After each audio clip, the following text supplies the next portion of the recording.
the salt of the streets, coming at you every week with this food for thought. Hope you ready to eat. With everything going on in this nation, we need some information, and that's why salt need to be stationed in your rotation. With real talk and real topics, real people, real problems. Think we need some help to solve them, and leave it up to Colin and the Donovan. Cause that's what's that? Let's get ready.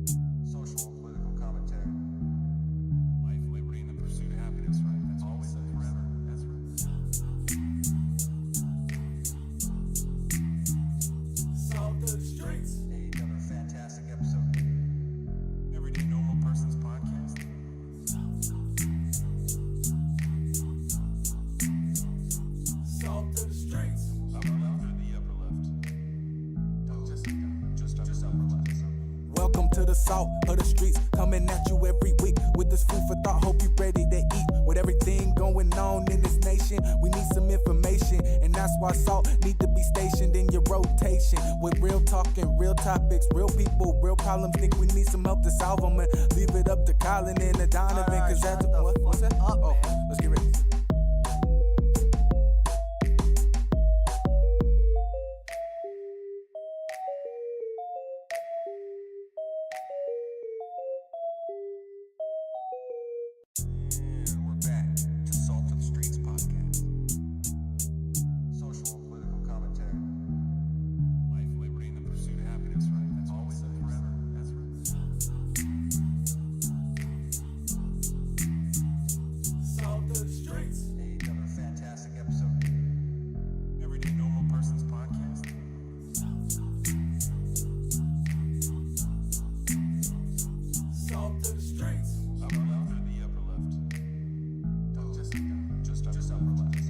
Welcome to the salt of the streets, coming at you every week with this food for thought. Hope you ready to eat. With everything going on in this nation, we need some information, and that's why salt need to be stationed in your rotation. With real talk and real topics, real people, real problems. Think we need some help to solve them, and leave it up to Colin and the Donovan. Cause that's what's that?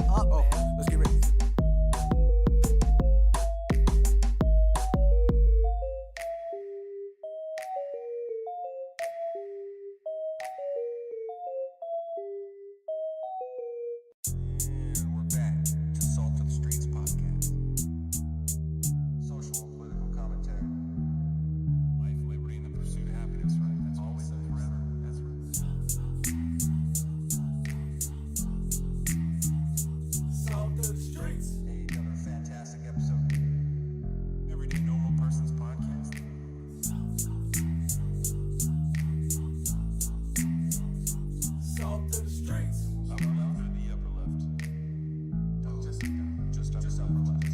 Welcome to the salt of the streets, coming at you every week with this food for thought. Hope you ready to eat. With everything going on in this nation, we need some information, and that's why salt need to be stationed in your rotation. With real talk and real topics, real people, real problems. Think we need some help to solve them, and leave it up to Colin and the Donovan. Cause that's what's that?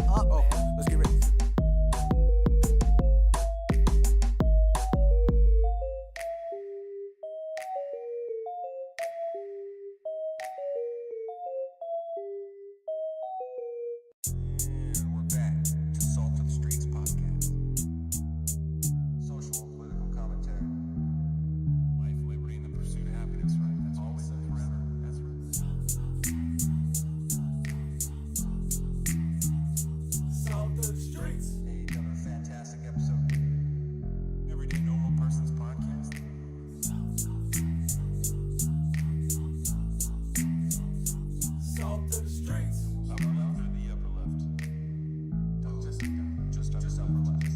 Welcome to the salt of the streets, coming at you every week with this food for thought. Hope you ready to eat. With everything going on in this nation, we need some information, and that's why salt need to be stationed in your rotation. With real talk and real topics, real people, real problems. Think we need some help to solve them, and leave it up to Colin and the Donovan. Cause that's what's that?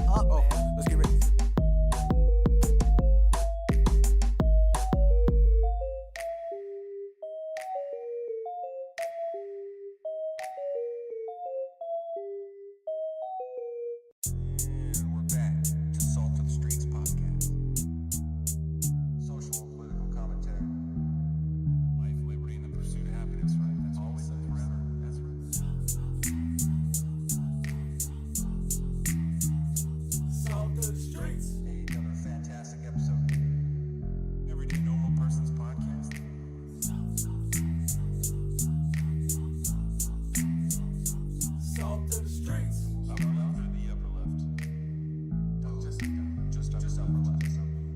to the salt of the streets, coming at you every week with this food for thought. Hope you ready to eat. With everything going on in this nation, we need some information, and that's why salt need to be stationed in your rotation. With real talking, real topics, real people, real problems. Think we need some help to solve them, and leave it up to Colin and Donovan, cause that's what's that? Oh, let's get ready.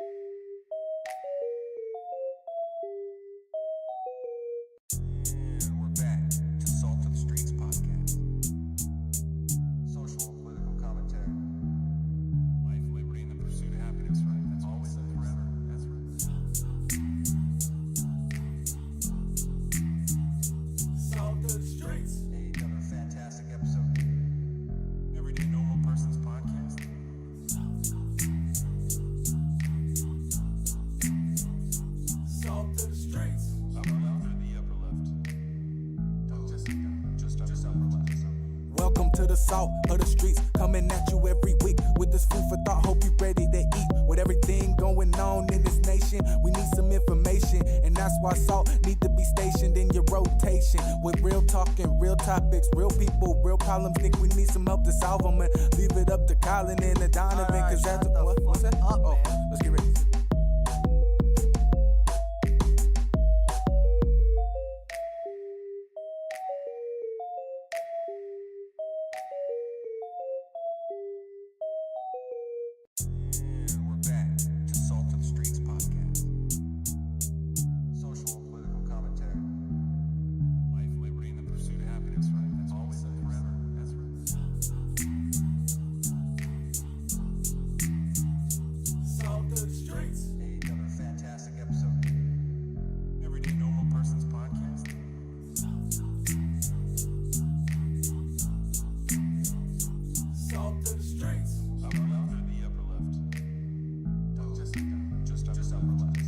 Welcome to the salt of the streets, coming at you every week with this food for thought. Hope you ready to eat. With everything going on in this nation, we need some information. Okay, thank you for joining us, everybody. My name is Donovan from Salt of the Streets, and this is episode 149 of our podcast. And this is a solo show. As you can see, we're in a different location. Everything is different. I have not done a solo stream before, so you will have to give me a little bit of grace here. Let me know if anything needs to change. As long as, everything sounds okay and looks okay, then should be all right. I do have some great stuff for you, and before we continue, I want to thank you, of course, for joining us here on our YouTube at Salt of the Streets. We also have our Instagram at Salt of the Streets, and you can find all this at saltofthestreets.com. We also have the Patreon, patreon.com/Salt of the Streets. Thank you to everybody who joined since the last show, people who upped their contribution. It's excellent. It is your guys' assistance that allows us to continue to do the show, and it will allow us in the future to make more shows on multiple days, more frequently, to do better quality stuff.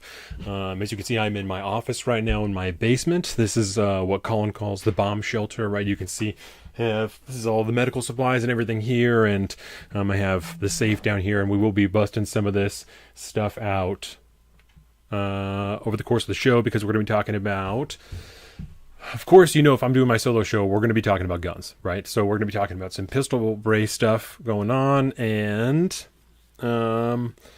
let's see, let me pull up my notes really quick so I can tell you everything that we have here. We're going to be talking about some pistol brace stuff. I have some local stories, of course, about the head of the Equity Council got fired, and some people and some random stuff, some like wetsuit thieves in a house on a beach. We're going to be talking about the debt ceiling a little bit, of course, because that's some national news. It's important. And then we have some Ukraine updates. We'll be able to watch some videos. We're going to do quite a bit of video today, quite a bit of articles and stuff like that, reading, making sure that we have everything going. So I'm going to be leaning on the computer, and hopefully everything works out. I am running everything off of my laptop, so my Lenovo, and hopefully it all turns out. And then, of course, we're going to talk about, I have some military stuff that I want to talk about, because I saw an article yesterday about a drag show on an Air Force base that was canceled. It was like the third one that they were doing in a row, and apparently this time around they decided that it wasn't an adequate use or good use, wise use of DoD funds. And so after we do that, I'm going to pull up the article that we've gone over in the past about the DoD audit, and then a couple of articles, some conflicting information that I'm finding about a supposed Air Force experiment that they ran testing AI to see how it would react to certain missions that it gave. And so I saw this article, and then last night when I was trying to look it up, I saw that the article was being retracted and some of the comments were being retracted. So we will kind of go through that together and figure out what is going on. So again, I want to remind you, you can find all this at saltofthestreets.com, including our own personal social media. I am at Salt of the Street on Twitter and at alpaca_Donovan on Instagram, and Colin is a Big Bird Offie on both of those things. Before we go any further, I do want to remind you, and I have forgotten to do this in the last few episodes, so I do forget, but I want to remind you to evaluate and adjust your relationship with the CCP as much as you can. Just take a look at your life, think about the different ways that you are interacting with them, and just try and find ways that you can separate yourself from the CCP. It's very difficult in the nation that we live in because of the amount of interaction that our country and our government has with the government of China. But the best thing that we can do, the best way for us to support the people of China, is to not contribute to that government. So that is it. And with that, I guess we will start with our local story. So let's see. Let's start with the head of the Equity Council, right? And I have a really good video clip that we will look at here, and it is from Benjamin Boyce. So if you guys didn't know, and of course, thank you, Brian, for being here. If you guys didn't know, our state, Washington State, beautiful Washington State, has a Council of Equity and Inclusivity. And this council, their task for the last few years has been to ensure that every state agency is acting and moving forward with equity in mind. Equity is something that we've spoken about many times regarding the differences between equity and equality. There are many people, especially in today's age, that believe the two terms to be synonymous. That is not the case. Equality is, of course, everybody being able to have the same thing. And equity is always refers to ensuring that someone doesn't have more than someone else. And that's a little bit confusing. But the way that equity turns out is that things are removed from people who have more and given to those who have less. And a lot of times, especially right now, this works out because there's racism that's tied in there. And that's how this plays out in our state. So we will look at, let me go to OBS so that we can look at this article together and make sure that I actually have this camera. There we go. Article view. Okay. So this article is from the Seattle Times. Governor Inslee fires the first director of Washington Equity Office, right? And this is her right here, Karen A. Johnson. So, Olympia. Governor Jay Inslee's office has fired the first director of a new state office to promote equity in state government. Karen A. Johnson's last day was Wednesday after more than 2 years at the helm of the Office of Equity. In a statement, Inslee's spokesperson Mike Falk said Johnson, quote, was provided the opportunity to resign and chose separation instead. She launched this groundbreaking office and contributed greatly to starting this important work, Falk said. However, the office has experienced a lack of stability in agency operations and the work environment, including high vacancy rates, high employee turnover, and budgetary concerns. Falk added that we remain committed to the work and the success of this office moving forward. We determine this will require new leadership. In a phone interview with the Seattle Times on Tuesday, Johnson said she was, quote, grateful for the valuable experience I gained during my tenure at the governor's office and the meaningful contributions that I made to that office. But she said she was concerned about the message that her firing was sending to the others working in state government. We advise that state agencies not engage in this kind of behavior because it leads to wrongful termination, which sets up defamation lawsuits, Johnson said. Johnson said she did not yet know whether she would pursue a lawsuit against the state or governor. Johnson's firing was reported by King 5 on Monday. She told the TV station she was not aware of the concerns mentioned by Falk and that her office had announced plans to hold public agencies accountable if they failed to make equity a priority. So this is when this starts to play out in the way that I was talking about, where racism gets involved, right? Equity, when applied, especially to government or the way that businesses work, is they're taking a look at statistics and statistics of people who are succeeding and who are not. And when they look at those statistics, they assume that the people who are succeeding at at the expense of the people who are failing, which is not necessarily the case. We know that to be true, right? Especially in the business sense, when people are working in the workspace.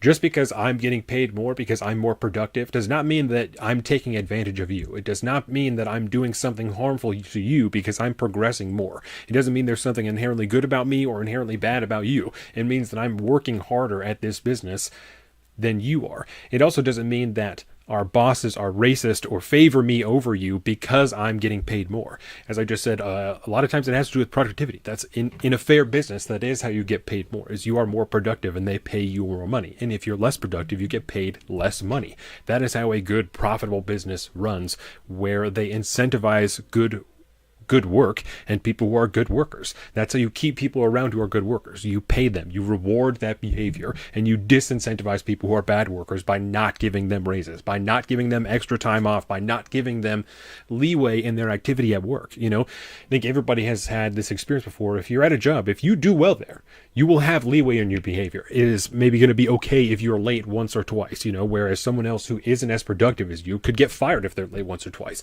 In Washington, we're in at-will states, you could be fired for anything at any given time, and they don't have to tell you why, right? But that's beside the point. The point is, this view is not only not productive, it's unhealthy. And this is the type of view that they're instilling in our state government, and that is being instilled in our children, especially in universities, but in smaller cases throughout grade schools, depending on what state you're in. And we've kind of talked about that stuff before, so I won't dive too deep into it because it is a pretty big topic, but I want to pull this clip that I have, and I hope everything works out okay. Like I said, I'm just running this at my house, and I'm running it off my laptop, of course, like I said, at my house, so you're going to hear some extra noise. I apologize if you hear children crying, things falling on the floor. That's my kids and my wife are upstairs. So it will be nap time, quiet time soon, though. So eventually there will be a little bit of quiet, but either way, thank you guys for working with me. So let me find this video. We'll go to YouTube, and hopefully everything plays okay.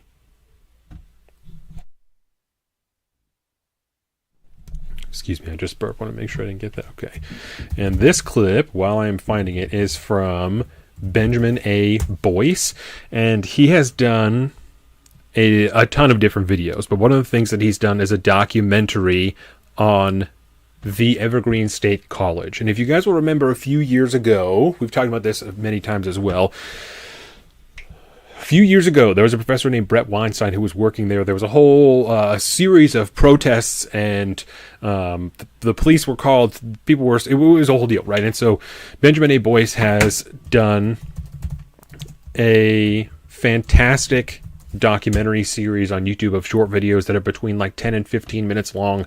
Some of them are a little bit longer than that, between like 20 or 30 minutes long, that go over the entirety of this protest and the way that it changed the colleges, because he was going there at the time. And so in this, there are clips from all kinds of different agencies and classes, things like that, that kind of provide more context for what happened there and explain it a little bit better. This is a fantastic series that I can't recommend enough. And so when I was reading this article about Karen A. Johnson, I recognized this picture of her, and I was just trying to remember, like, where do I know her from? Where have I seen this woman before?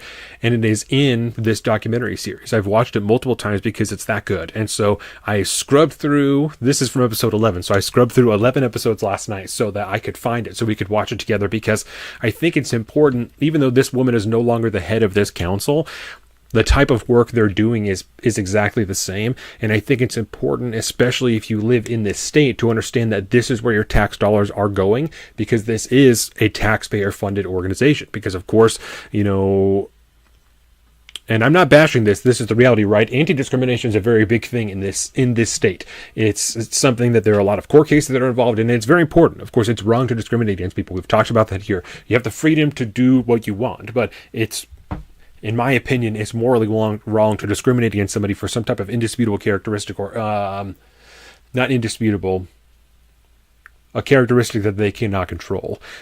That's wrong. So, but that's neither here nor there, right? It doesn't really matter. We've talked about that with like the gay wedding cake and all these types of things, right? People need to be able to make their own choices, but that mentality has led to the creation of councils like this. And so let me find in my notes. You guys are going to get a peek at my notes really quick. 1330. So let's go.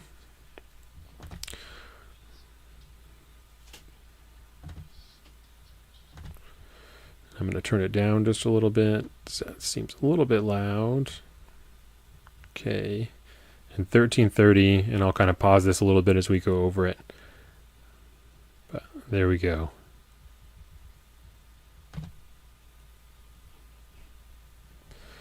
Okay, we'll start this.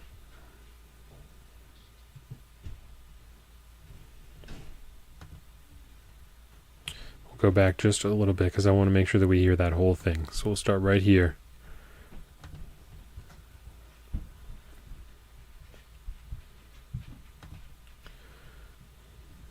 I'm going to pull up OBS, make sure that... Not talking about school issues. One of the demands was to drop the charges for foreign warrants. Okay. Instead, the demands have been passed out. For the request of foreign warrants, they request that George not respond to that demand and that demand be taken off of the list. Black women. So the fear... Why do you think Here we go. black men were lynched in front of pregnant black women? So the fear would go into the babies to ensure that there would be a generation of docile black men, not to mention that the mothers were going to raise their boys to be docile. That this is all by design. I think we heard that from the good doctor. Our system is designed to give us the results that we are seeing. So I would hope that we could have space to collectively experience whatever trauma from no matter what our earth suit as a woman, Earth suit. whatever it is, so that we can get back into that space and feel. This is the woman that just got fired, right? This is Karen Johnson. This is from what it says, August 19th, 2019. So this is from like 4 years ago. And this is kind of, I believe, around the formation of this council. So this is the woman that just got fired. And I'm showing you this, like I said, so that you can understand, if you live in this state, the type of things that are being funded with your tax dollars and the views, because she said that she's making sure her mission and the mission of this agency, the mission of this commission, that's wrong, the goal of this commission is to ensure that every state agency is operating with equity in the forefront. So they're going to talk about a definition of racism here, and this is the part that I really want you to watch, because I want you to understand that this is the view that's being pushed forward. Not that they're pushing this on the companies, but this is how they're defining equity, and these are the definitions that they're forcing these companies to use. So we'll continue. For the individuals for whom we have the opportunity to give recommendations for this office before we invite them to come and talk with us, so that we would be centered in the emotions that go through the years of trauma and abuse, and not think that we'll be operating out of noblesse oblige, or we're going to do something to help the folk, as though we're not helping ourselves. I would hope that we would practice what we preach It's gobbledygook. and center ourselves in this work. I think it behooves us to include a definition, as we can see the discussion here. Of what? Of racism. Racism. I just want to be Racism. clear, because, yeah, I'm going to be hot if we keep using race when we mean racism. No, So, I'm very are we clear. all good on defining racism? Yeah, Well- the definitions that I looked up, and I can read them to you if you want. It says prejudice, discrimination, or antagonism directed against a person or people on the basis of their membership in a particular racial or ethnic group, typically one that is minority or marginalized. I don't think any of these definitions, and I look. Okay, so you heard that, right? Discriminating against somebody because of their belonging to a particular group, right? That's the definition that she found. I think that's a definition that we all here can agree that's what racism is. Discriminating against somebody for their belonging to a particular group, specifically a minority or racial group, right? That's what racism is. There's a new breed of racism that came on the last few years, probably around the time of George Floyd did it become really prominent, but it's existed for a while now. because this is 2019, so this is pre-George Floyd, right? It's existed for a while now, the idea that, if you're a person of color, you can't be racist. You can discriminate against somebody because of their race, but you can't actually be racist, because racism includes a role of power involved there. You have to have power over somebody in order for you to be racist against them. That is not what we were taught when we were children. I don't think that's the reality. That's not the reality. That's not what I'm teaching my children. I don't think that's what anybody else should be teaching their children. But this is what they want specifically state agencies to believe. And so that doesn't just mean the people who are working at Olympia. State agencies meaning state employees, which means teachers, right? They work for the county. They work for these school districts who in turn work for the state. These state guidelines are passed down. This is how they're defining these things. This is how it begins to reach your children, because in the schools, this is how they're defining racism, right? And not just in schools, in everywhere. Anywhere that is a state-controlled agency, this is how they are defining racism. I'm going to check the comments really quick before we go on, just to make sure that we're good to go. Okay, we're good. And it doesn't like that we're doing this. It's like blah, blah, blah, streams. I don't know. As long as it sounds and looks good, then we're good to go. Looked at a whole bunch of them before I came up with what I did. They go back to defining racism as opposed to whiteness. And I don't think any of these definitions, when I did my quick Google search, gets to many of the conversations that we are having. And so I think it is important for this group to come up. Those definitions of racism don't fit the discussions that they're having. What do you mean? If you're talking about racism, then this is what you're talking about. That's the definition of racism. That's the definitions that you found, right? So if you're talking about racism, then that's what you're talking about. Up with its own definition, whatever it may be, instead of relying on definitions that are already out there. Okay, so I paused in the middle, but she said we need to come up with our own definition as opposed to the definitions that already exist. They're literally redefining words within this state commission, within this equity task force, so that it can better fit their needs. They're literally redefining words. So let's hear what their definition is, because that's what they're going to come up with right now, is how they're going to define racism for our state. The senator's definition, I would just add as the other and different from white. I think we have to also As the other and different from white. Between people of color. So I don't. So she just said we'll go back just a little bit. And I think we might be confusing that with color prejudice, which From white. I think we have to also acknowledge that there's racism between people of color. So I don't. Right, so there it is. She pushed back. She's like, wait, hold on. There is racism between people of color, right? So she's still holding on to that old definition, even though for her it doesn't. The ones that are there don't necessarily fit because there isn't whiteness involved, is what she said. Is that it's not as opposed to whiteness. Because even her, she said, whiteness should be involved here. Even though I am admitting that there is racism between different racial groups, right? Different minority groups. So let's hear. She's going to get pushback on it now. I was just going to say, and I think we might be confusing that with color prejudice, which I totally agree. Especially in countries like India, it's very, very pervasive. But I do agree that Dr. Johnson brought up the concept of whiteness, which was kind of missing. And we have to look at the historical context of why race was created. And I think Dr. Johnson, again, really did a really good job of sort of articulating that. So I think we need to call out either white supremacy or whiteness as part of the fabric of why racism exists and why it is so successful. And why we're even having this conversation in this room is because racism functions so well, because we are. You see what I mean? It's like it's doing its job. It's doing its job, right? This is coming full circle now. Racism works so well that we're having to form a committee to discuss it and redefine it. It works so well that we have to find a new definition to ensure that the actions that we're defining as racism fit the definition. That's what he's saying. That's what he talked about. That's the pushback, right? Is that actually there isn't racism between two different minority groups. There's color prejudice. This is nonsense. That's racism. If you're discriminating against somebody because of their race, That's racism, right? It doesn't matter if you're both Indian people, if you're different types of Indian people, if you're different sects of the country, because white people discriminate against other white people for being poor, for being different parts of the country. That does happen. I don't know. I don't know. Maybe not within the same color group like that, but certainly a black person can be racist towards a white person, or an Asian person, an Indian person, and vice versa.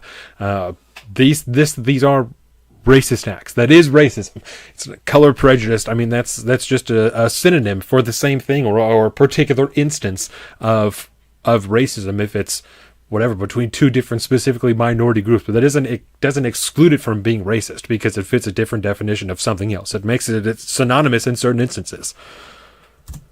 Beautiful way, because we're not able to, because we're stuck with Asian versus API versus indigenous versus black, and it's like I want to just jump out of my seat, but we have to get through it. I totally agree with you. We have to get through it to really reach that other side, and we cannot shy away from white dominance. And I think that's the hard conversation that nobody wants to have, and especially, so I'm going to speak from a bureaucratic perspective, who's trying to do EDI and ESJ work in Department of Health. People will cringe when they hear white dominance.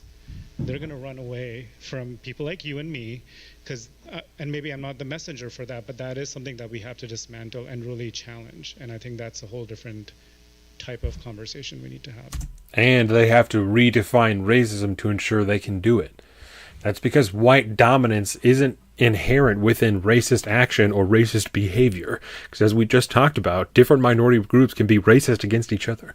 So this is the way they're redefining it, and this is the definition that they're passing down to all state-controlled agencies. So if you work for the state, if you're involved with the state, I know for a fact you've done some form of diversity and equity training, diversity, equity, and inclusivity training, or DEI training as it's often called.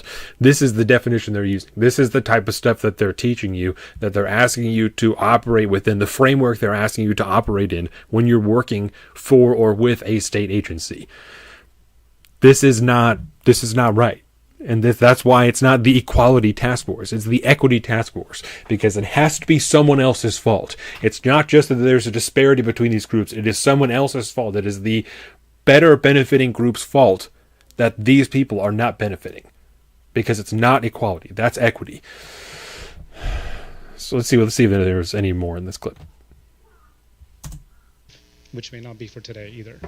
So do we want to consider the sentence, racism is a construct by white dominance that is used to oppress communities as the other? I don't disagree with it, but I think a part of me is uncomfortable with that word white dominance. Only because I'm trying to kind of think. I wonder if this itself is a race-neutral statement, or it would alienate the very white people who are in line with our own mission, fighting against the injustice. So what about, I'm uncomfortable with the white dominance, because what about the white people who are down? What about the allies, right? That's what he's talking about. What about the ones that are our allies?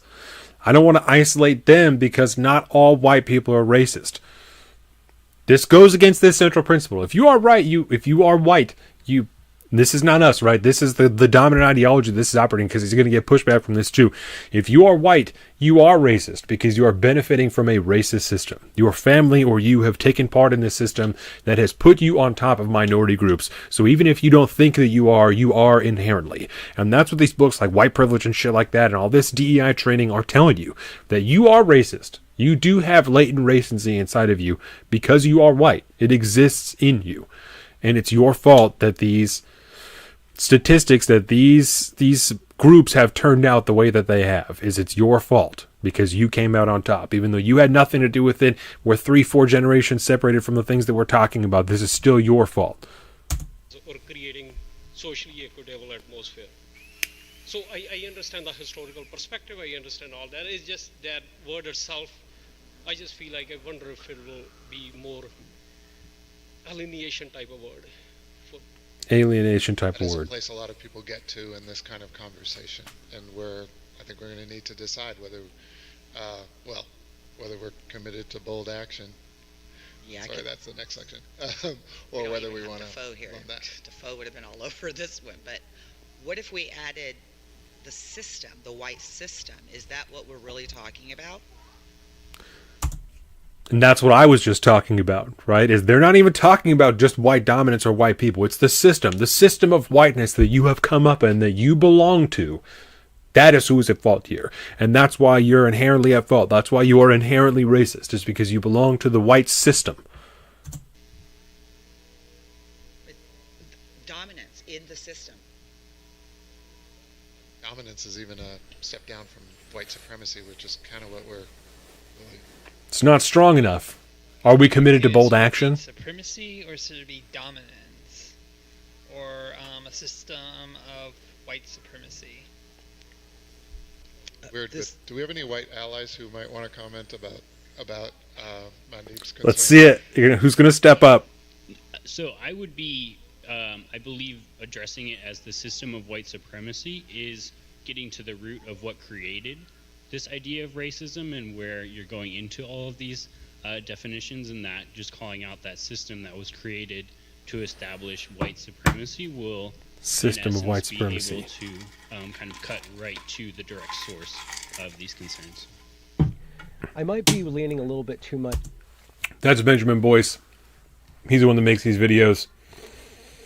So we'll end this here. Well, this particular segment, obviously, because that is what it is. Let's make sure. Main shot. Okay, want to make sure that I had the white one there. Okay. So, as I was saying, the definitions they're using, the definitions they are creating there and they're using, those are the ones they're pushing forward through any state agency. And the thing that's most important for me, for you guys to understand, is this is where your tax dollars are going. This is where your money is being spent if you are from this state, if you live in this state. This is a tax-funded equity council that you just watched, where they're defining and telling you and telling every state agency that you are racist because you are white and you belong to this system of white supremacy that has gotten us to this point, this disparity in the minority groups. It's your fault. This is how they're using the state agencies. Isn't it a beautiful thing? Okay, so let's see here. What do we have next on my notes? I have a couple of like random stories, and so one of them is wetsuit thieves, and we can read that article together. Let me go here and just check these comments and stuff real quick. Close some of these windows so that can maybe help with the stream. I hope the stream is going well, you guys. Let's see, so I can close some of these out. Equity director. And so, like I said in this article too, she's still deciding whether or not she is going to sue the state for this firing. So this article has to do with that I am looking at here, has to do with the way that she treated workers and an investigation into Karen A. Johnson. So we can actually look at this too for a second. Let me see here. That's good. Boom. Article view. I don't remember the hotkeys that I use for any of this stuff, so now I'm scared to hit the wrong button. We can go to the article view. And so this article is just from the 31st.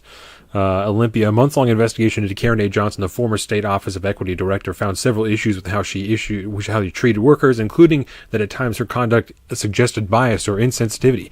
The investigation provided to the Seattle Times on Tuesday through a records request sheds more light on Johnson's 2-year tenure as the first director of the Office of Equity, which was created by law in 2020. And that's why the video that we're watching was just an equity task force, is that it had not been fully turned into the Office of Equity. Johnson was fired May 17th, and last week the governor's office said the Office of Equity was spending a fraction of its allocated budget and faced high vacancy rates and turnover. Well, at least they're not spending all of your tax dollars. That was in the article too. They've only spent like half the money that's being allocated there. And if you've worked for any type of agency that gets any company or anything that gets any type of grants from the state or from the federal government, you know that it's a use it or lose it type of situation. Or gets a budget, right? If you're meeting some type of budget really in any department, it's use it or lose it. If you come in under budget, they're going to assume that that's how much you can operate your business for, and they're going to likely take that out of your budget next year, which for the overall company, they see it as a good thing. Obviously, they're saving money. For you or people, it could be a bad thing. Maybe you just didn't need certain things this year, but next year you are going to need that. If it's a new copy or chairs, but whatever. These are all Office references, but you guys understand what I'm saying. So we'll be done with this one. It doesn't matter. We'll move on to the wetsuit thieves because I think that's more interesting. So this is a Yahoo article, and burglars in wetsuits steal $20,000 from a home and escape on kayaks in Washington. So we'll read this article. I don't know if you guys heard about this or not. Burglars wearing wetsuits kayaked away from a Washington home with $20,000. Police and multiple news outlets reported. Now police are trying to identify and find the pair following the May 25th break-in at a home in Yarrow Point along Lake Washington. The Clydesdale Police Department said in the May 30 news release, the two got into the home at 3:38 a.m. through a back glass door while the residents were inside. If someone came to my house at that time, I would be getting out of the shower. And you would be getting blasted by a dude either in a towel or just straight D-hanging coming out the bathroom. They went through a back glass door while the residents were inside. Fuck that, dude. Lock your doors. I don't care if you live on the lake. Lock your doors, because how violated do you feel if someone was in your house while you were here and they came in, stole your shit, and then left? They fled in kayaks toward Kirkland, police said, and the KCPQ reported. Hours later, other residents reported witnessing people trying to break into at least two homes, but they didn't report it initially. Assholes. Anyone with information about the burglars can contact the Clydesdale Police Department. Yeah,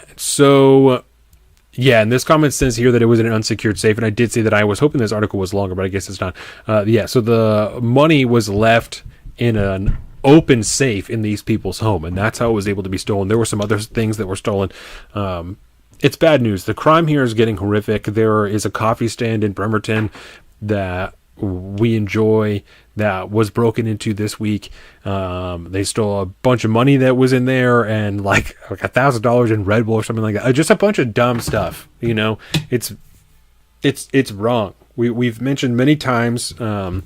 My son is 4 years old, and he has two big rules. And you can ask him, what are the two big rules, right? He'll tell you, don't hurt people and don't take their stuff. This is an extremely basic principle that aligns, obviously, directly and coincides.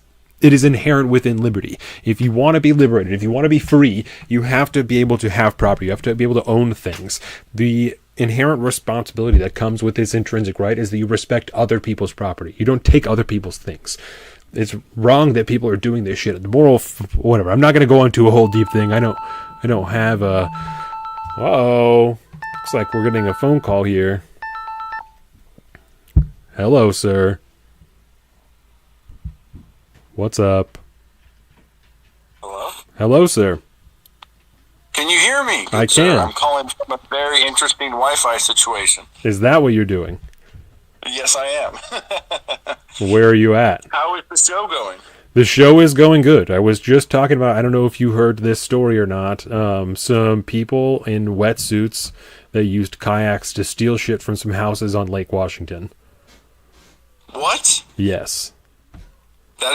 Well, that's interesting. Yes. And then I just talked about the woman from the Office of Equity that was fired. And I found a really good Benjamin A. Boyce clip that I played for a while. So Nailed it.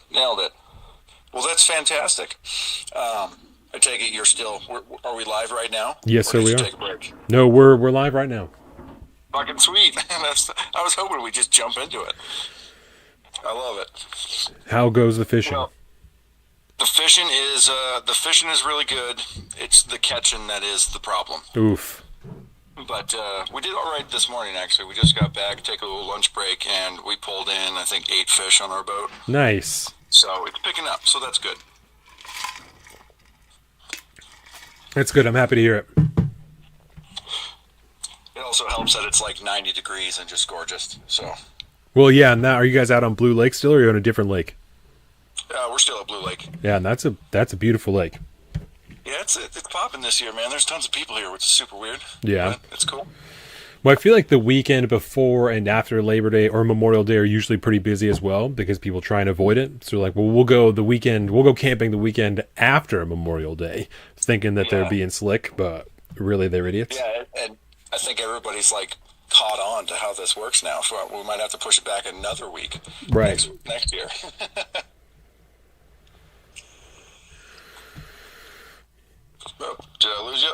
Nope, no, I'm still here.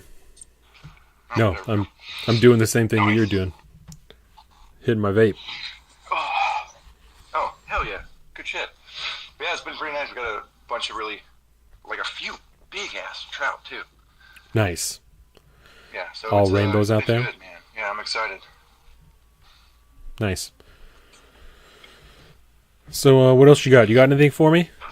Well, I was going to, I do actually have something for you. Okay, what do you got? I have a late in the show, let me ask you this question. Okay, let's hear it. All right, so this was asked to me, Dan asked me this at work the other day. And I was like, man, I got to write this down. But with the elections coming up, as per the usual, as the great and powerful crystal ball would say. It's in full swing, 2024. Yeah, it's fully upon us now.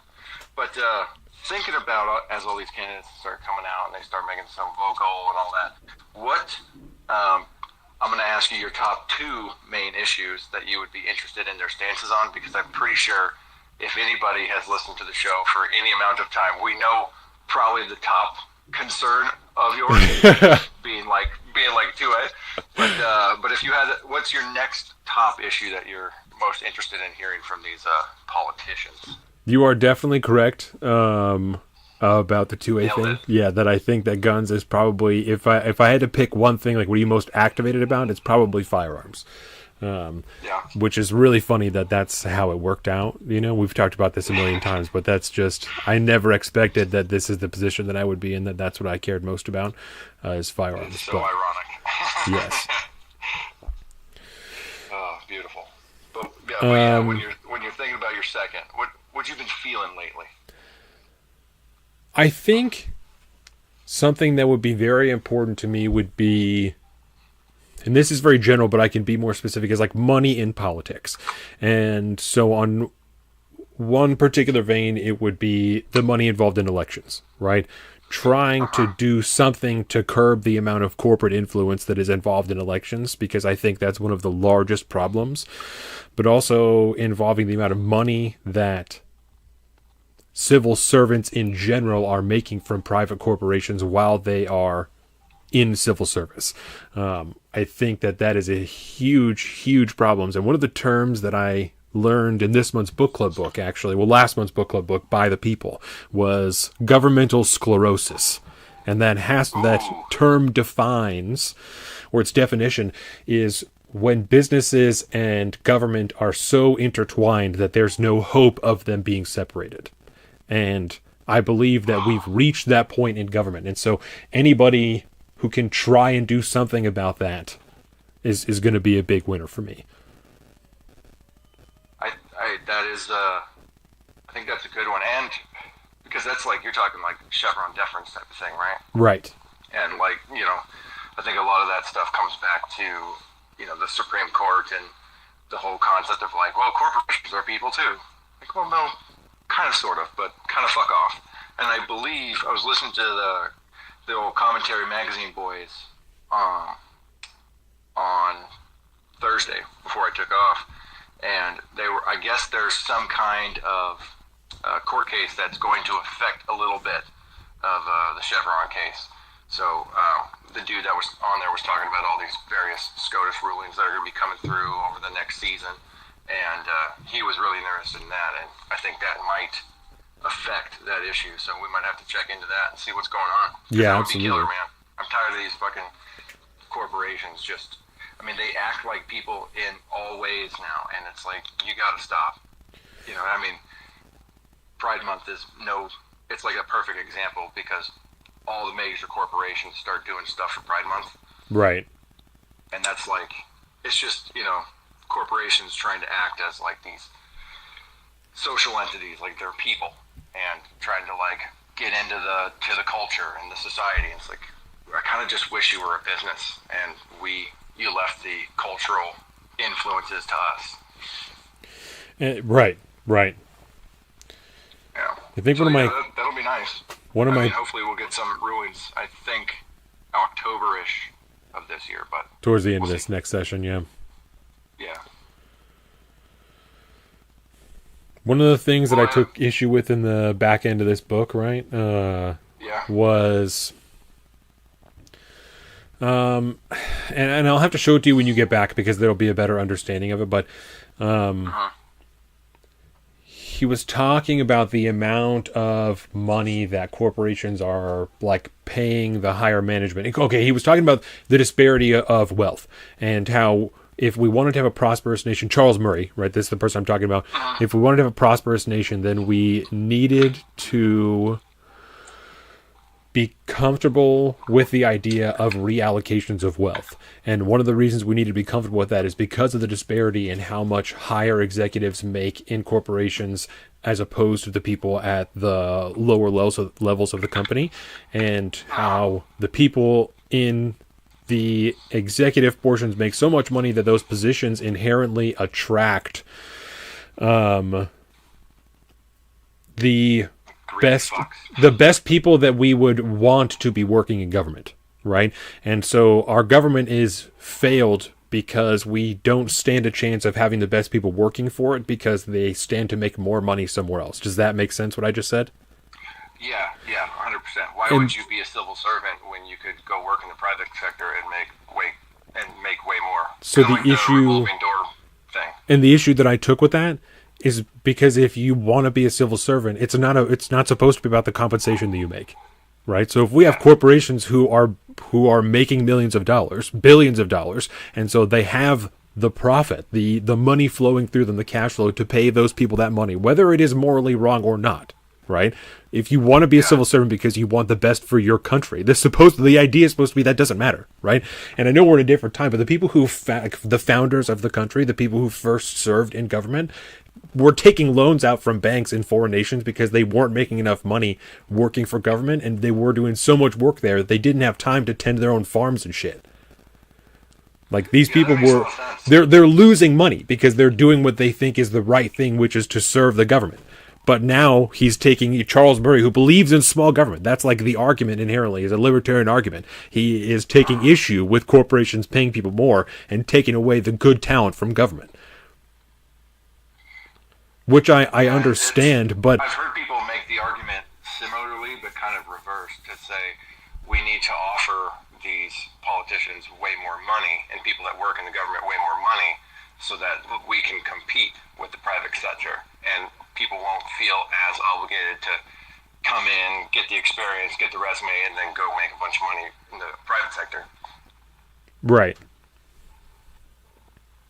But yeah, it's like coming at it from another way. You're like, hey, we need to give all politicians a bunch of raises, whereas Charles Murray is looking at, we need to hand down the corporations, like the executive C-suite level people, because they're the ones getting multi-million-dollar bonuses and all that good shit. Right.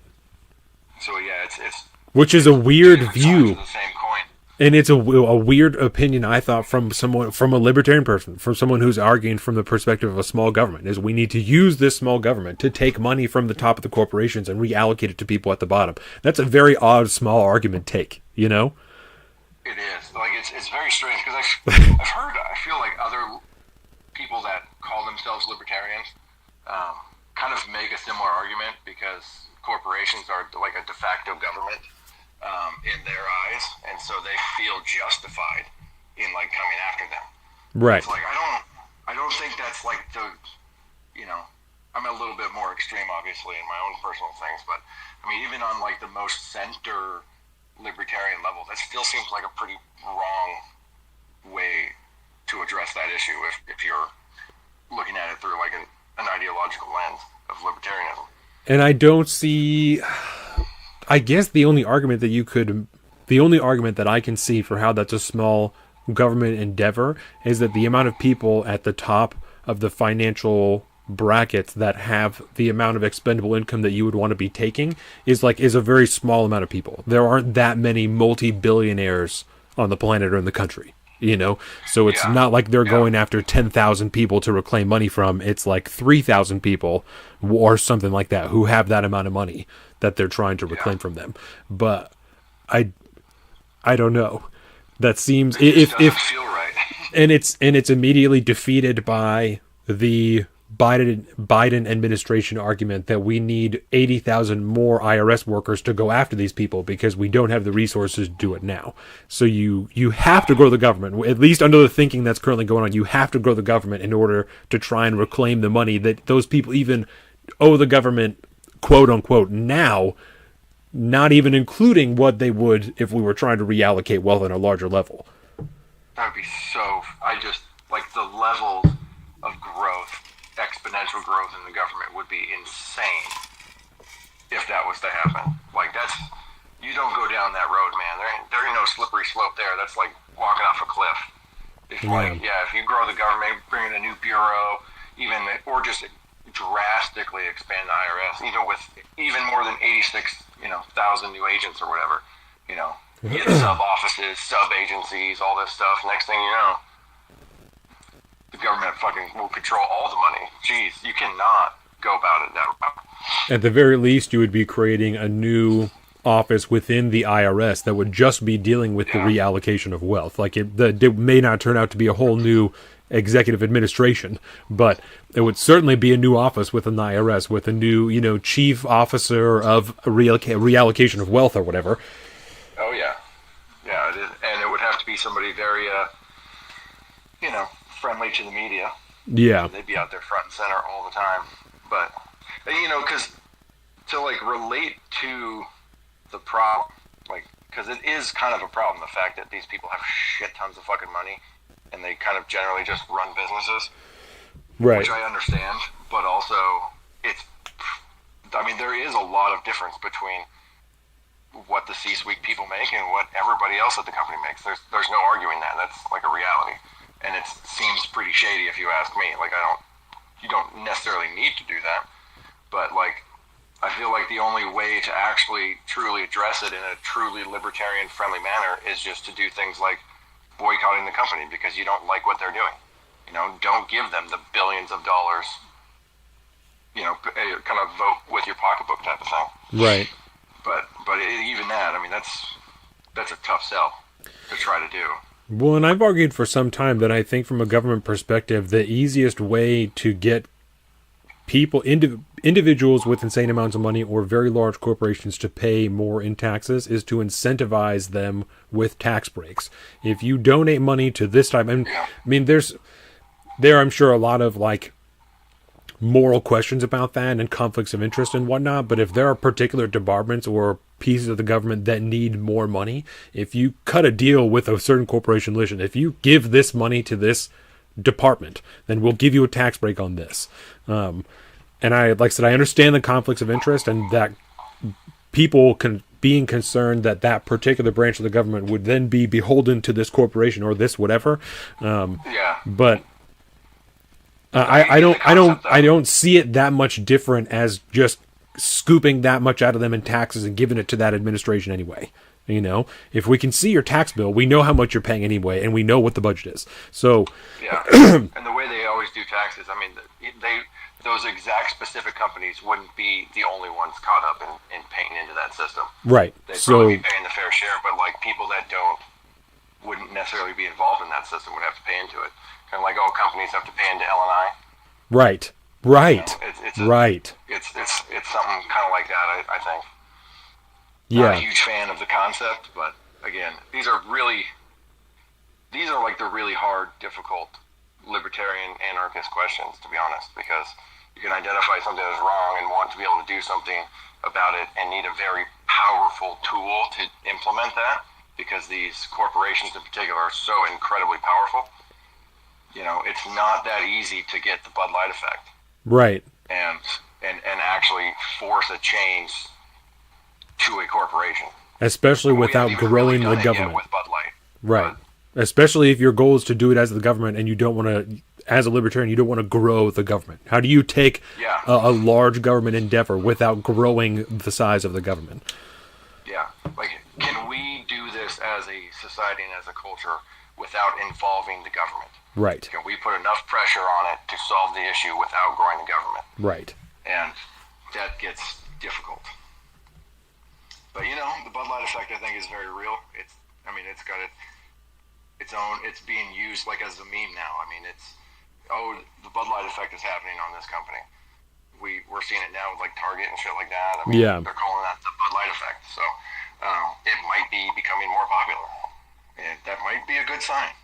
It's, it's not necessarily cancel culture. We're talking about corporations here. So I'm kind of down with that kind of stuff. If it just means we're not going to give you our money and we're going to talk shit about you to all of our friends and make fun of each other and this and that and the other thing, you just force that entire population out of the market, and that has real consequences.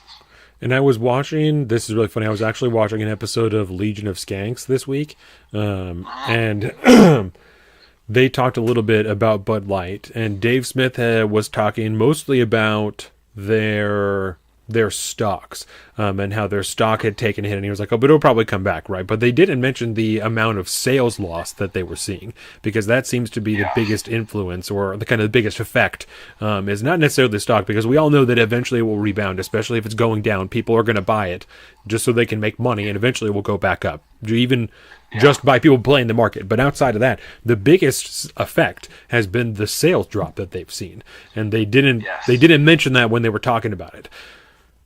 Yeah, it's like the last number I saw was like 29%. Yeah, which is that's a like big massive. number. Big number. Yeah, and you hear anecdotal stories about they were doing that massive rebate for a while, so essentially you buy one and then mail in the rebate and it was like damn near free. And then, you hear talk now of them having to like actually pick up beer from distributing centers because it's going to expire and go bad. Right. And they can't be doing that, and so it's going to start costing them money. But with the actual stock price, it gets tricky, and I'm surprised so many people have like glammed onto this as like a temperature of the room, as it were, because I think a lot of what's happening with the stock price going down is that these are investors pulling out and moving their money somewhere else. These are big, giant investment firms with lots of money in these various companies, massive corporations and all that stuff.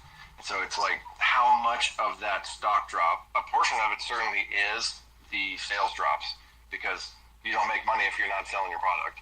And so obviously your share price is going to go down, but how much of it is like people like BlackRock who are like, no, you guys you're getting dinged on your ESG score and your ESG score, and so we're pulling money from the stock. Yes. There's that shit's definitely a factor. How much of the percentage, we don't know, but that's why it's very encouraging to see the sales drops and to hear about all the logistical shit they're going through. But also that stock price, we don't know how much of a true indicator it is. You are sales number better. You are pro Bud Light boycott. I mean, yeah, I think so. Yeah. I honestly don't have that much of a dog in the fight for the Bud Light thing. I enjoy the memeing and making fun of people just because it's fun to like rib on your friends for something stupid that actually doesn't really matter. I don't care if anybody drinks Bud Light or Budweiser if that's what they want to do. I just, I got so many other things to care about besides Bud Light and how they're doing. If this is the consequences, I'm here for it. I like to look at the model of what's happening, but I don't have anything against Bud Light per se. Right, because we don't drink Bud Light. We do anything more than anybody else has. Like all those major beer companies, they all do the same thing. Yes. They all play the months. They do their little corporate culture, integration. But I just don't like Bud Light as a beer, and I don't like them necessarily as a company because I don't like all those big, crappy beer companies. They all are just a bunch of corporate ESG, CEI. They all are in the same fucking club. I don't like any of them. Right. But I don't mind watching one of them go down. Fuck it. The whole Dylan Mulvaney thing was a thing for a minute, but I just don't care. I'm ready to watch that company burn just because it's one last giant corporation roaming the earth, baby. That's awesome. I'm kind of an accelerationist. Watch it burn. Well, now that it's Pride Month, we're gonna see, exactly. It's gonna be shown to everybody who said they were leaving Bud Light for a different beer. They're gonna be reminded that their beer company also does the same shit that Bud Light did. They just only do it during the month of June. Yeah. Ask me what kind of beer I brought for the trip. What did you bring? beer. There it is. Yeah, we've got Rainier beer and Kokanee, which I kind of always forget exists. I don't even know if I've heard of that before. Yeah, it's just like any other of these light beers, but I think you get it like up in the Northeast because all the guys that came out from that way, like they brought a bunch of Kokanee with them. Did you find out? Given the name, it might be some. I don't know. I need to look that up and find out what's going on with that. I'm really interested. Did you find out what beer JB has been drinking? He is a man set in his ways, Donovan. Really? He is indeed. He don't give two fucks. He's working concrete. He's drinking his beer. He don't care. I like it, dude. He's not getting involved. I like it, dude. It's like, I'm going to keep hitting the BLs. Jace is drinking on his boat. What's he got? He's got Budweiser. You got the classic? The year before that, and the year after, he just does it. I like it, dude. And I appreciate that. And that's like, we just heard Shane Gillis on Protect Our Parks or whatever. He said the same thing. It's like, I'm crushing BLs. Like, I'm keep doing what I'm doing, I don't care. Exactly. If anything, it makes you kind of more of a rebel and a badass. Yes. Jake's coming in. He's got fish. There it is. Oh, shit. Jacob's got fish. There it is. I'm on the podcast right now. He says, okay. Okay. Full of fish. About to clean some fish. Yeah, no, how many do you guys get? They caught 6. Nice. Nice. Yeah, we pretty good for considering. I'm excited about it. Yeah, we found a nice little honey hole. Roger was just pulling them out of the water, man. It was crazy. How many do you have yourself? Well, I went from 0 to 1 today. There you go.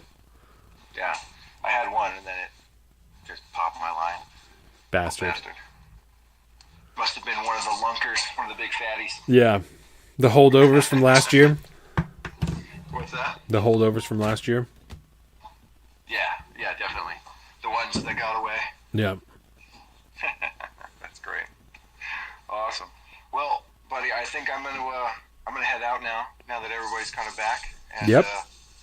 I'll let you get back to the podcast, brother. Yeah, that sounds good. I'm going to get ready and take a break and then come back and talk about some other stuff. So it's getting cold in the basement. I need a jacket.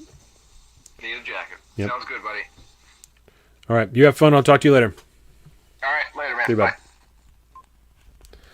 That was nice. Nice little treat from Mr. Offie there. And I'm actually going to check the stream on my phone really quick because it looks like the YouTube stream is like way far behind everything else. So let's see here. Oh, no, we're live. Okay. So that's okay. Sorry to confuse everybody. In the YouTube studio, it's like 30 minutes behind where I'm at now. It's still watching the Benjamin Voice video, and so I got really concerned that that's how far we were behind in reality. So that was a nice treat. That was Colin. These are the local stories. I don't think I'm going to do any more here, but when I come back, because I'm going to take a quick little break here and get a sweatshirt and get a beer, and when I get back, we're going to talk about some gun stuff. We're going to talk about the pistol brace update because the official ATF grace period of 120 days is over, and so if any of us happen to own firearms that have pistol braces on them, they meet any of these characteristics that are under a barrel length of 16 inches, you are now effectively a felon if you don't take apart the gun or do any of the things they talked about. So we'll go over the list. We have some articles that we're going to read, and we'll go from there. So with that, I'll be back in just a few minutes with a sweatshirt, the things that I just talked about, and we'll talk about some gun stuff and the debt ceiling a little bit. Probably not too much because we don't do too many traditional politics on the show anymore. We really try and keep this like life, liberty, pursuit of happiness type of stuff, liberty and freedom pertaining things, and that's why guns are such a large thing. But I know the two boys in the chat are going to love it. So I'll be back in just a few minutes, and I'll see you then. Thank you again for watching us. YouTube.com/saltofthestreets. Excuse me, I'm still getting used to the solo stream thing. Patreon.com/saltofthestreets, of course. And you can find all this at saltofthestreets.com, including our own personal social media. Just drop one on my earbuds. Personal social media, I am at saltofthestreet on Twitter and at alpaca_Donovan on Instagram. And Colin is at Big Bird Offie on both those things. So with that, I'll be back in just a few minutes. Thank you guys.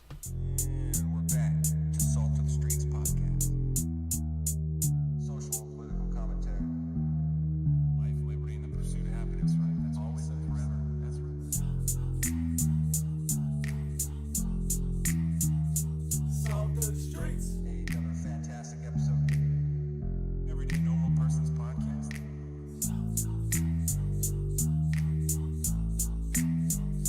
Salt to the streets. Upper left or the upper left? Just upper left. Welcome to the salt of the streets, coming at you every week with this food for thought. Hope you ready to eat. With everything going on in this nation, we need some information, and that's why salt need to be stationed in your rotation. With real talking, real topics, real people, real problems. Think we need some help to solve them, and leave it up to Colin and the Donovan, cause that's what's that? Oh, let's get ready.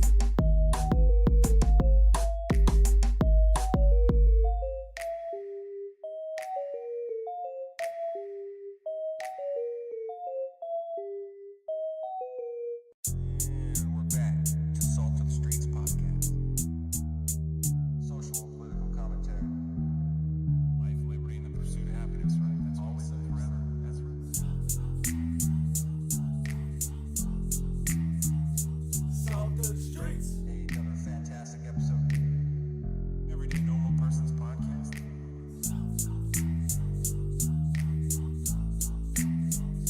Salt to the Streets. Upper left or the upper left? Just upper left. Welcome to the salt of the streets, coming at you every week with this food for thought. Hope you ready to eat. With everything going on in this nation, we need some information, and that's why salt need to be stationed in your rotation. With real talking, real topics, real people, real problems. Think we need some help to solve them, and leave it up to Colin and the Donovan, cause that's what's that? Oh, let's get ready.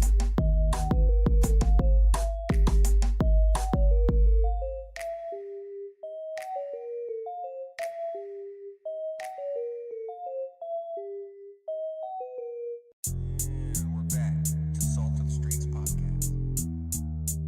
Social and political commentary. Life, liberty, and the pursuit of happiness, right? That's always and forever. That's right. Salt to the Streets. Another fantastic episode. Everyday Normal Persons Podcast.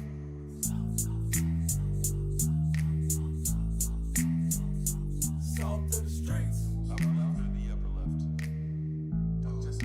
Just upper left. Welcome to the salt of the streets, coming at you every week with this food for thought. Hope you ready to eat. With everything going on in this nation, we need some information, and that's why salt need to be stationed in your rotation. With real talking, real topics, real people, real problems. Think we need some help to solve them, and leave it up to Colin and the Donovan, cause that's what's that? Oh, let's get ready.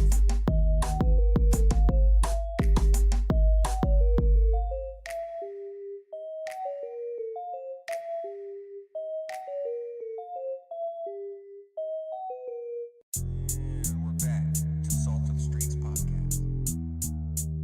Social and political commentary.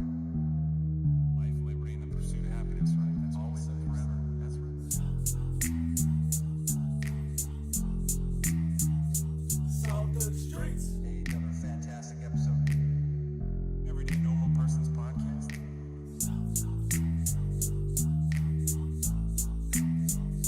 Salt to the Streets.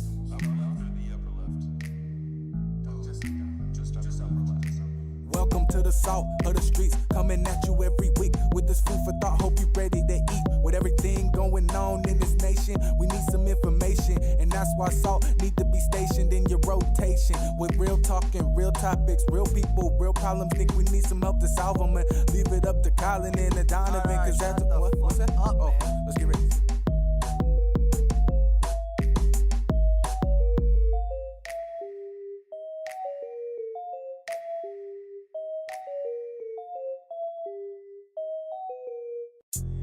We're back to Salt to the Streets podcast. Social and political commentary. Life, liberty, and the pursuit of happiness, right? That's always and forever. That's right. Salt to the Streets. Another fantastic episode. Everyday Normal Persons Podcast.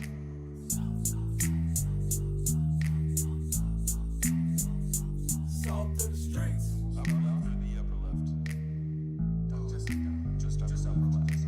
Welcome to the salt of the streets, coming at you every week with this food for thought. Hope you ready to eat. With everything going on in this nation, we need some information, and that's why salt need to be stationed in your rotation with real talking, real topics, real people, real problems. Think we need some help to solve them, and leave it up to Colin and Donovan, cause that's what's that? Oh, let's get ready.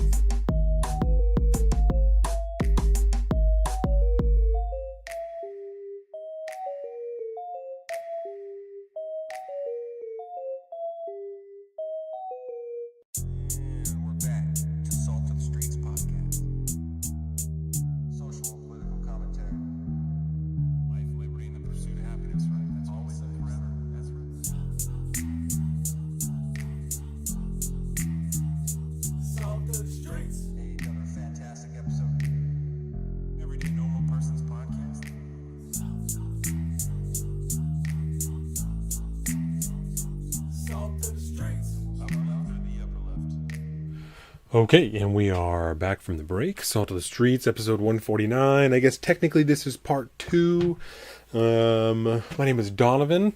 Of course, you can find me at Salt of the Street on Twitter and at alpaca_Donovan on Instagram. And Colin, my co-host, who is usually with me in the other studio, is at Big Bird Offie on both of thosthose things. You can find all of this at saltofthestreets.com, including also our YouTube, where you're watching us now, youtube.com/saltofthestreets, and our Patreon, patreon.com/saltofthestreets. Thank you to everybody who joined us last week, and also those who increased their contributions. It means a lot to us. Like I said in the first part, is what helps us continue to make this show. It's what helps us buy new items. I'm building a studio in this room on the other side of this wall. I'm building the new studio that we will continue to work in. It's going to be great. You guys are helping us do those things. The more people that we have, Lord Farquaad, fuck you, Bronson. I'm taller than you, so fuck you. I also, this is a secret between us because I haven't told anybody else, but now it's on the live stream. I'm actually getting a haircut next week. I'm going to get a haircut before range day next week because I've been doing this for like 2 years now. And it's just, you know, I like it a lot and people love it, but I get a lot of compliments on it. Thank you, Sean. Yeah, way too tall. Thank you. But yeah, I'm ready for a cut. I'm ready for a change of pace because the stuff on top it's quite long. Anyway, Colin is usually here. Oh, we have, oh my goodness. This is the first episode where we actually have an executive producer throughout the entire thing. And I forgot to mention it in the first part. We have somebody who is a top tier supporter on our Patreon.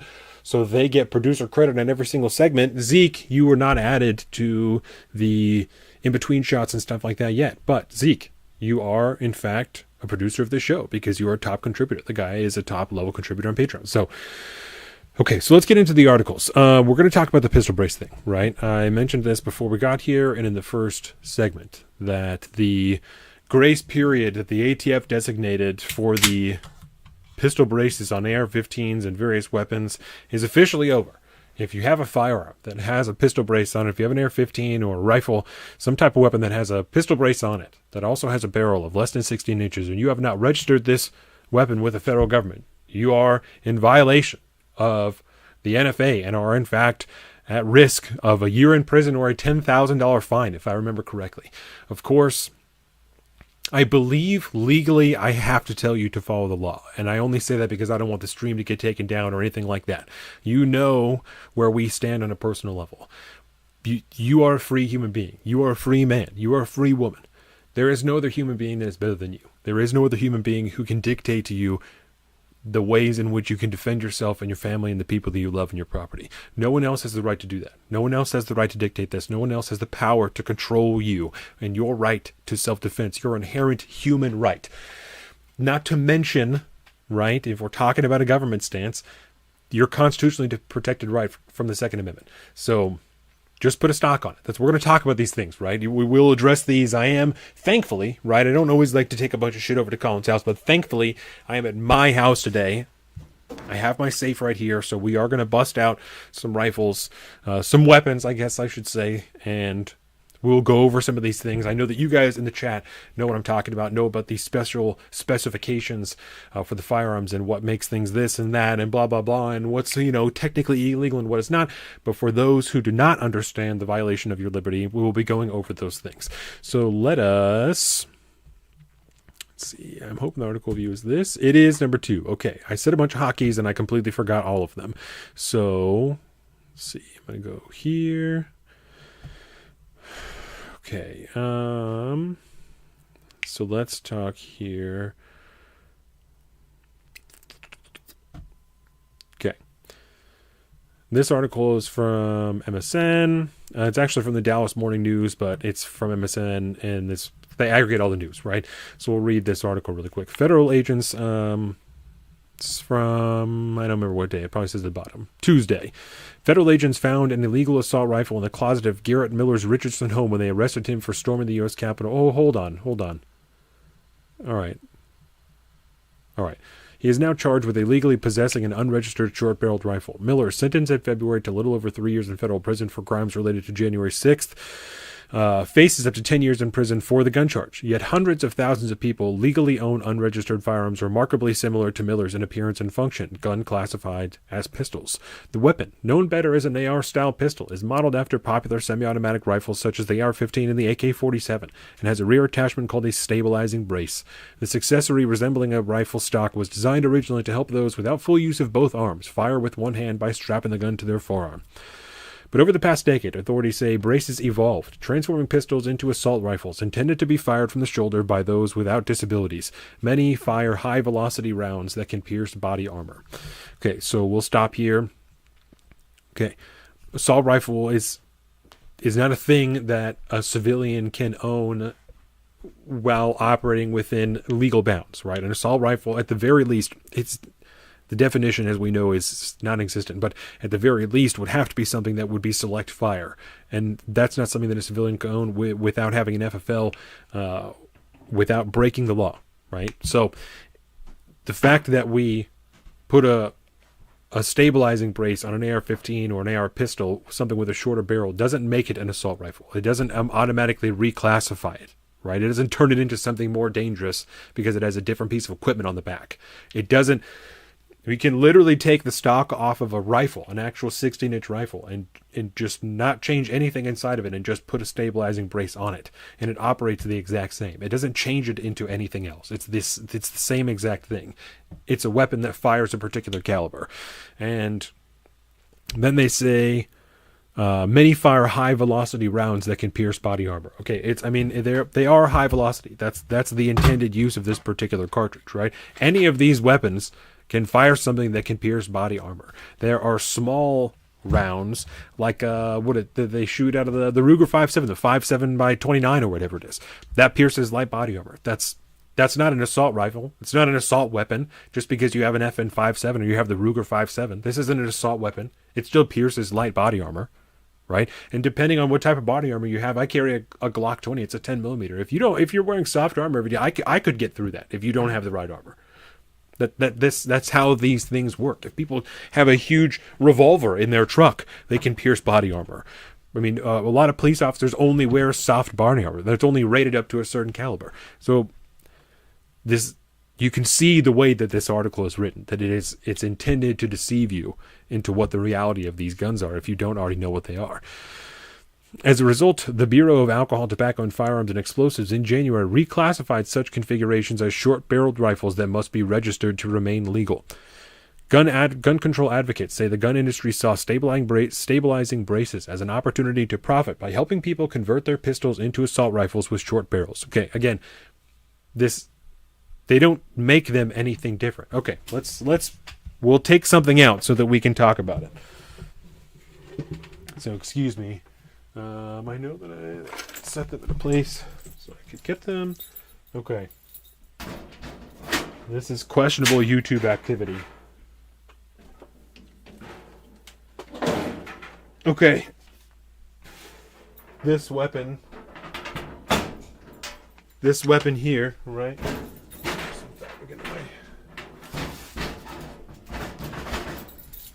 This weapon here, we'll go to the main view. Let me go back to OBS. We'll take a break from that. Okay, so this is a rifle. Okay, it's 16 inches. We'll make sure that it's clear. And here, let me actually get my comments up and everything so I can make sure I can see you guys talking. Okay, so yes, assault is an adjective, correct. So this is a rifle. And what I mean by that is that this barrel is 16 inches long. So this is technically classified as a rifle. Okay? When we're talking about the stabilizing brace, and we've seen this before, this is a stock. This piece here that we're looking at, it's an adjustable stock. Okay? So it's as simple as pulling this lever down, and you can remove the stock completely, right? So I could take, as I just did, you can take this piece off and put a stabilizing brace on here. That doesn't turn this into an assault rifle. It's not an assault rifle right now. And I'm not telling, you guys know, I'm not telling you in the chat. This is for anybody else who's watching this, right? I can take this stock, just took it off of here. If I put a pistol brace on here, that doesn't turn this into an assault rifle. And I know they're talking about short-barreled rifles. So let's use a more real example. Oh, jeez. Okay, I gotta turn it around so I can pull it. Okay, so this is a rifle, right? Let's use a more real example. This same thing. This is a 5.56. It shoots 5.56 NATO. This right here. It even says that on the dust cover. You might be able to see it. Yeah, you can. 5.56 NATO. It shoots this. Okay. Now, let's take a look at something else. And I described a few episodes ago a conversation that I had with somebody at a party, a woman who's really anti-gun, who was taking a look at this rifle, and she was asking about the legality of it, and I was like, technically, because of the new classification, it's federally illegal.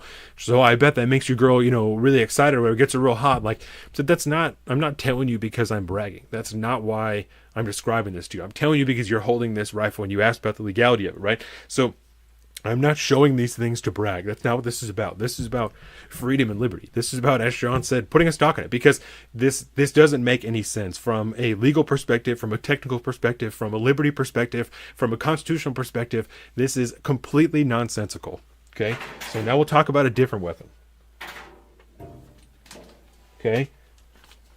This weapon shoots the exact same cartridge as the one that we just looked at, right? That rifle, the 16-inch rifle, it shoots the exact same cartridge. So this magazine that has those cartridges in it can go and be fired from either one, okay?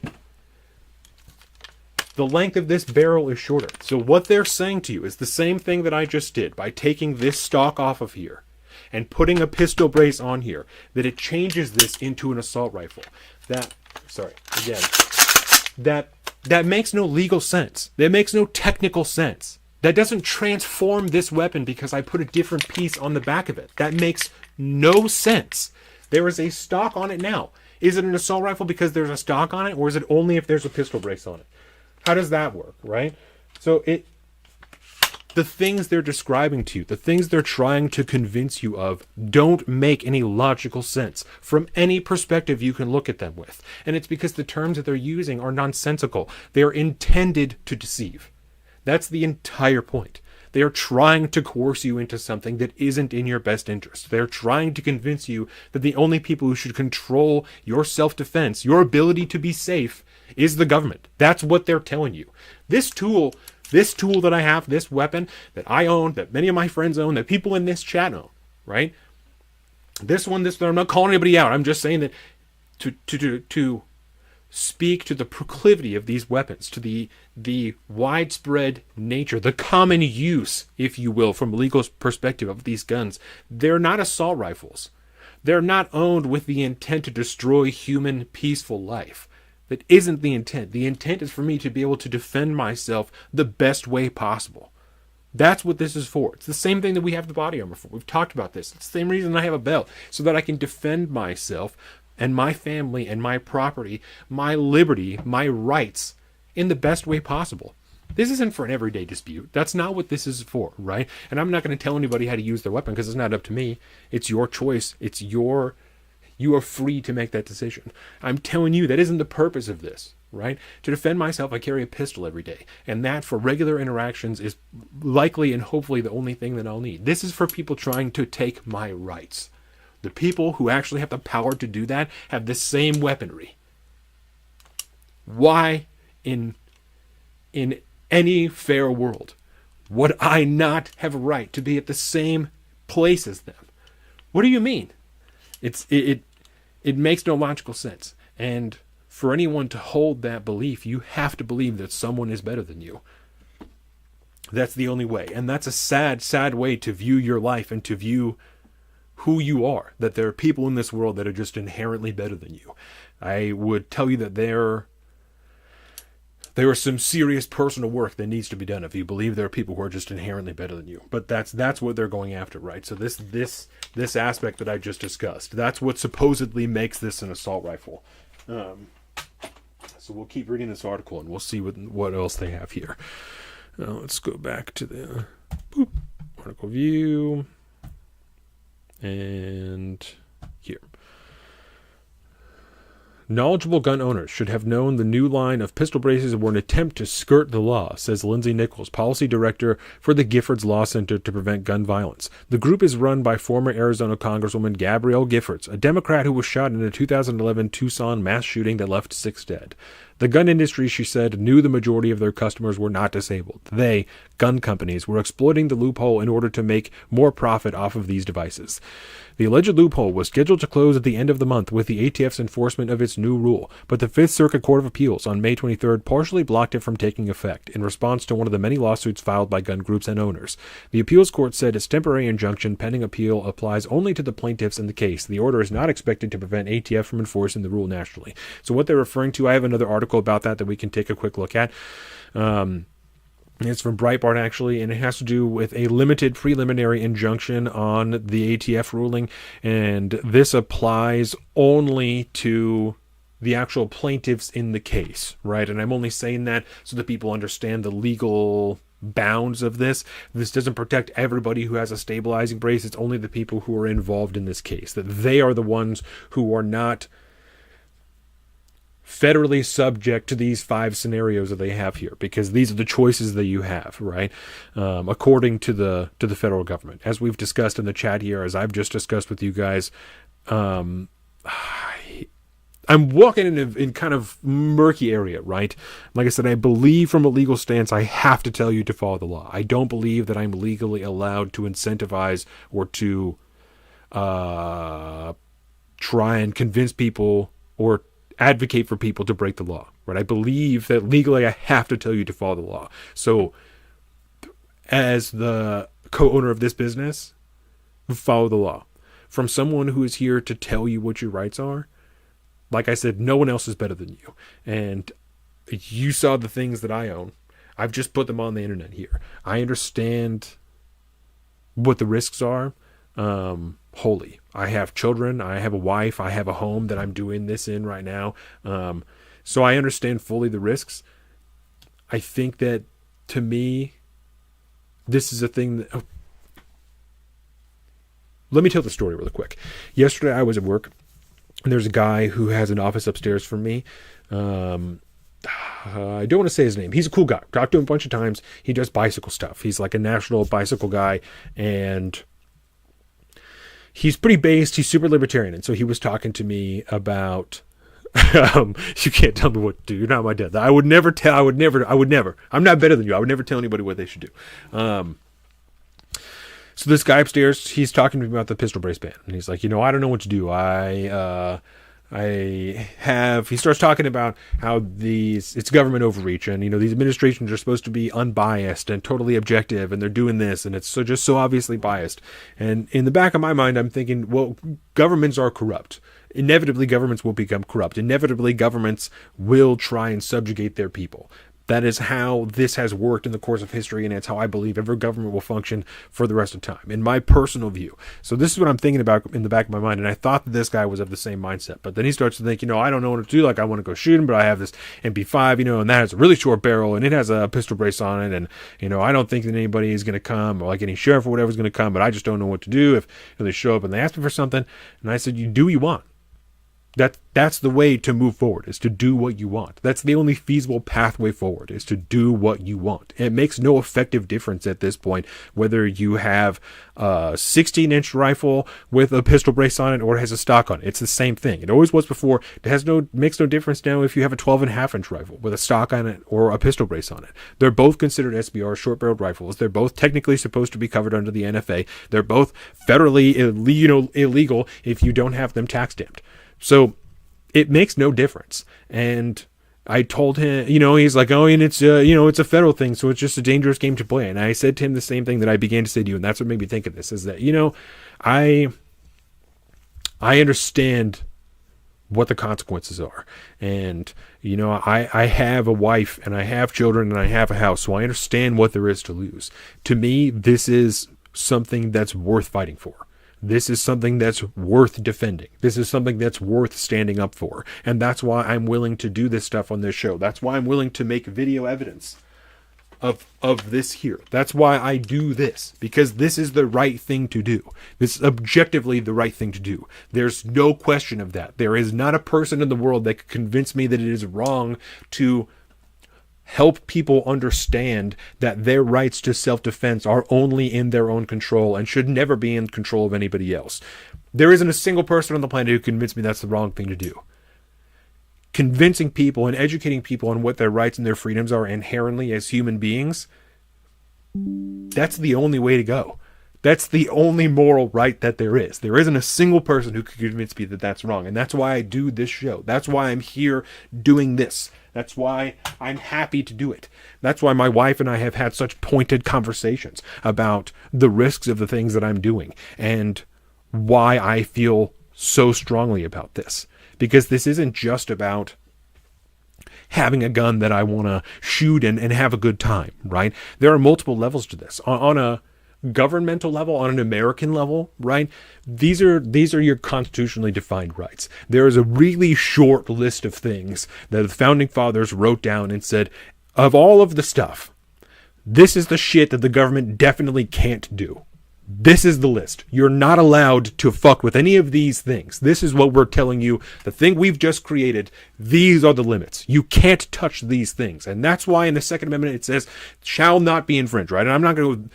You know exactly what I'm saying, right? You know where it comes from. So on a constitutional level, there is that. It has been decided from the beginning. The government can't tell you how to do this. It shall not be infringed. We are all part of the militia. That is why we do the training that we do. That's why we have kit like this. That's why we go out and we know how to use it, right? So we are all part of the militia if we believe that there is something worth defending. On a personal, moral level, as I've said 10,000 times, even just today, no one is better than you. You're a human being. You are a human being just like everybody else, including the people who run the government, who run the ATF, the law enforcement officer that will inevitably show up at someone's house, just like they're doing for the FRTs, for the forced reset triggers. We've shown those videos here. Those are all human beings. They are not better than you because they have been given a badge and authority that is supposedly vested in them by a corrupt government. They are not better than you. They have no room to tell you how to rule your life. They aren't better than you. So I believe the point that I was making is that no one can convince me that this is wrong. Oh, this is what I was telling Ward. That's Jesus Christ. That's what I was telling Ward, is that this is something that's worth standing up for. Because on every level, this is the right thing to do. And he started to talk about fucking gay pride shit, and the thing that's getting me is that we only have Memorial Day but Pride Month. And I was like, yeah, I've been hearing that a lot lately. And he was like, all right, well, I'll see you later. So that's how I learned that. Oh shit, I think I just said his name, but that's how I learned that guy's not an anarchist like I thought he was, and that he's a libertarian. So we'll keep reading this article. Sorry, I think I lost my point a little bit on that one, but we'll keep going at this. So these are the 5 options that they have given us legally, if you have one of these items, right? If you have a weapon that fits in this scenario or in this particular classification. The ATF stabilizing brace rule gives owners of said braces 120 days to do one of the following. Scenario 1, turn in the entire firearm with the attached stabilizing brace to the ATF. So you could take your gun and go turn it into your local ATF office. Number 2, destroy the whole firearm, which I guess means like cut it up. I've seen videos of people doing that. Chop saws with metal blades and just cutting them up. That seems really stupid, big waste of money. Scenario 3, convert the short-barreled rifle into a long-barreled rifle, which means take the barrel off and put a longer barrel on it. right? Scenario 4, apply to register the weapon under the NFA, which is you pay $200 and you get a tax stamp on it, and it gets placed in a federal registry so they know that you have it forever. Scenario 5, permanently remove and dispose of or alter the stabilizing brace from the firearm so that it cannot be reattached. So you can take your brace off of there and break it in a way that it can never be used again. These are your 5 options. This is wrong. I don't need to tell you. I don't need to explain to you. This is inherently wrong. It's unjust. It is most certainly arbitrary and capricious at the very least. So, what was I? Back to this article. The gunfight. The short-barreled rifle controversy stems from a familiar problem: trying to apply decades-old federal law to new technology. The National Firearms Act that regulates short-barreled rifles was enacted in 1934 and also was intended to cover like sawed-off shotguns. Like, that's why the short-barreled rifle thing is involved in there, is shot-off shotguns. And also things like the Tommy gun and stuff like that. The ATF is tasked with interpreting how the law applies to new products such as pistol braces and bump stocks, which allows rifles to fire multiple rounds like machine guns. I guess bump stocks in that case, but also, if we remember, the bump stock thing, which was done under Donald Trump, was banned under an executive order, was turned over by the Supreme Court. So I do have a little bit of hope that the same thing is going to happen in this case, because the ATF doesn't actually have legal justification to do this. It's only due to the doctrine involved in creating this amount of executive agencies with this level of power that gives this any even supposed legal authority. But it's, in my opinion, even on a rational level, there's no actual justification for this. I think that it's a complete misreading and misapplication of the power of the executive branch to be able to create whole administrations and put people at the head of them that can effectively create laws that are not passed through Congress. I don't understand how any of that could be constitutional. A similar legal fight over bump stocks has been underway for several years. The ATF banned bump stocks in 2017 by classifying them as illegal machine guns. But it's been turned over since then. The deadliest mass shooting in an individual in the U.S. history promoted the move, which had the support of then-President Donald Trump, a Republican. A gunman firing from a Las Vegas hotel used bump stocks in 2017 to kill 60 people and injure more than 400 others. I don't care who it was. I think any president at the time would have done that. And I'm not justifying that, but they're saying a Republican like it was a good idea to do that. Any president who is president at the time when 60 people are killed is going to do something on firearms. There's no question about that. But it's unclear whether the bump stocks prohibition will hold. 2 federal appeals courts have since struck down the nationwide ban, making it likely that the matter will end up before the U.S. Supreme Court. It definitely will. The new ATF rule for short-barreled rifles requires gun owners to register their rifles and pay a $200 tax stamp or permanently remove the braces. They could also replace the short barrel with one longer than 16 inches. Gun rights advocates complain the ATF provided conflicting guidance on braces and has saddled gun owners with burdensome requirements to keep them. It definitely provided conflicting guidance because for the last decade, pistol braces have been okay. They've known unquestionably that that's what people are doing. And I've heard a lot of even supposedly pro-gun people that have justified this move by the ATF by saying, well, you know, people have been using them for not the correct purpose. And that's why this is justified, is because we've been thumbing our noses at the ATF for so long that we had to figure that they were going to push back. Except fuck them, because this is unjustified. It's unconstitutional. We shouldn't expect that they're going to do this because they're acting unconstitutionally. So you're not really pro-gun. That's like some really sad shit to hear someone say when they're supposedly super pro-gun and like supposedly really based that you fucking weren't doing the right thing with it. So of course that's what they're going to do. That's nonsense. And I hate to sound cliched or something like that, but Jesus Christ, you can misuse any number of tools. That doesn't mean they should be fucking banned because you're not using them the right way. That's some really infantile thinking that human beings shouldn't be able to control their own actions like that. That you're too stupid to use it the way that it was supposed to, so I just have to remove your ability to use it. That's a very, very silly and infantile way to look at this type of stuff. Gun rights advocates complain, I did say that registration can be a lengthy process, lasting up to a year. It includes a vigorous background check and the submission of owners' fingerprints and photo identification. Special paperwork is required to transport the weapons across state lines. The NFA imposes several taxes How much do I want to say about this? Do we want? I've taken guns across state lines before, and I don't. This is a silly thing. This is a very, very silly thing, and it's just the interstate commerce clause that gives that any type of legitimacy at all. It's fucking bullshit. The federal government isn't. I don't know what to get into it. The NFA imposes severe taxes, burdens, delays, and restrictions upon the acquisition, possession, and lawful use of the arms it regulates, including short-barreled rifles. A lawsuit filed by a gun company and Texas gun owner said, indeed, ATF concedes that the purpose of the NFA was to stop individuals from purchasing certain arms.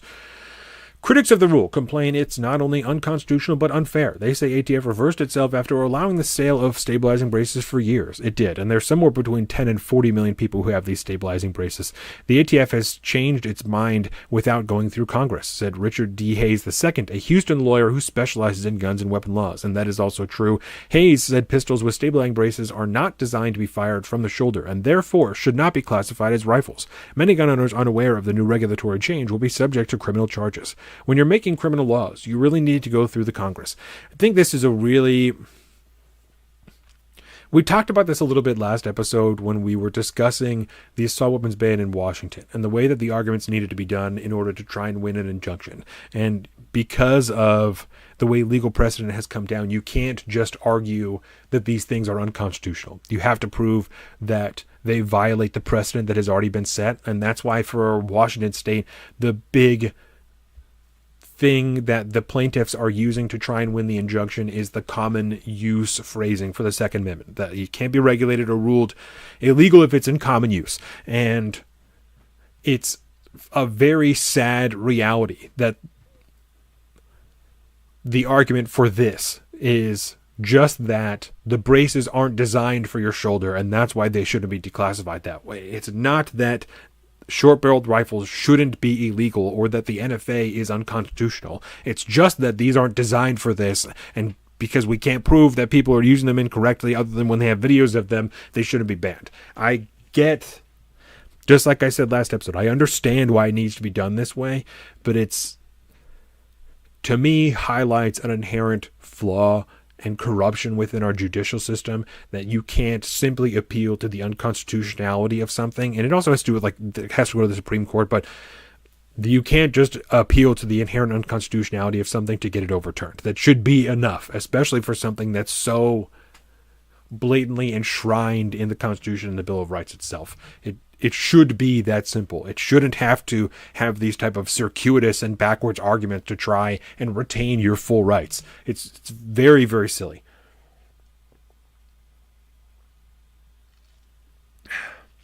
Okay, excuse me. But gun control supporters say the change is needed to keep dangerous weapons out of the wrong hands, such as gang members, domestic terrorists, and other criminals.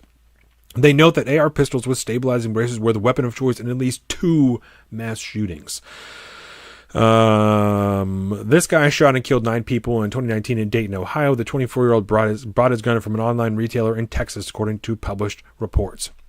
A 21-year-old is accused of shooting and killing 10 people in 2021 at a supermarket in Boulder, Colorado. These are weapons that combine the dangerousness of a rifle and the dangerousness of a handgun, said Nichols of the Giffords Law Center.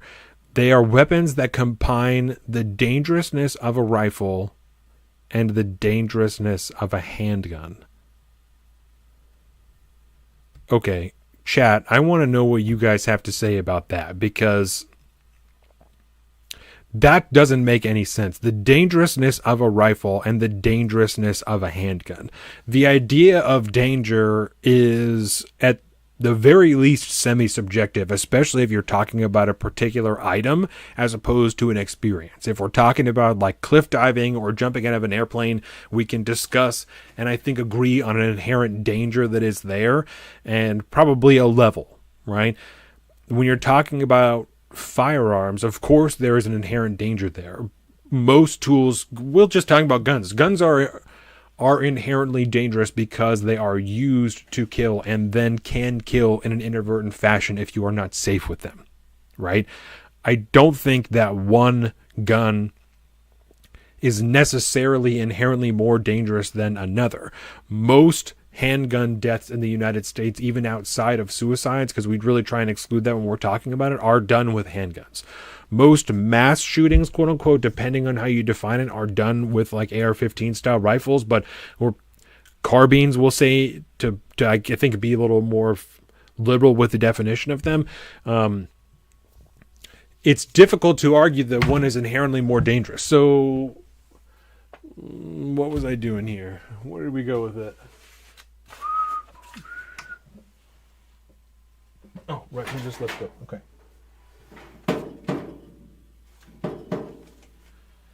Okay, so let's go ahead and we'll go back here and we'll talk again for a second about firearms, right? Okay. So again, this is clear. You guys can see there. There's no magazine. There's no. We're good. Okay. I am trying to be fair with what they're saying. I'm having a difficult time understanding how this combines the dangerousness of this and this.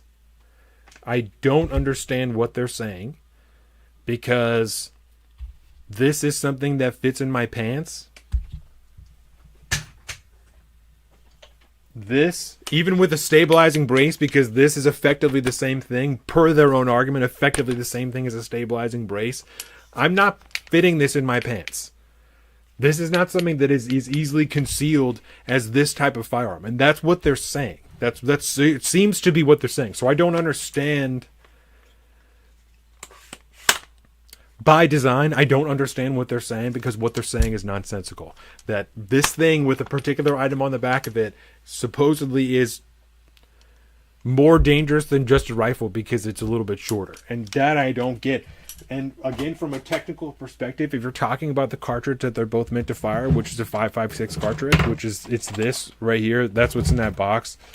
5.56. I'm just dropping stuff all over my desk. 5.56 cartridge. This is what they're meant to fire. It's designed to shoot out of a 16-inch barrel. If you start to cut barrel length off, it's still effective, so that I'm not hurting anybody's feelings, including my own, because I have a 12.5. It loses velocity when you cut the barrel off. So you're inherently making it less deadly, less threatening by making it shorter. So their own argument makes no actual sense because they don't know what they're talking about. Since when does the government need to make sense in the laws that they make? You are correct, Kevin. There is, in fact, no law that the government needs to make sense in order to make laws.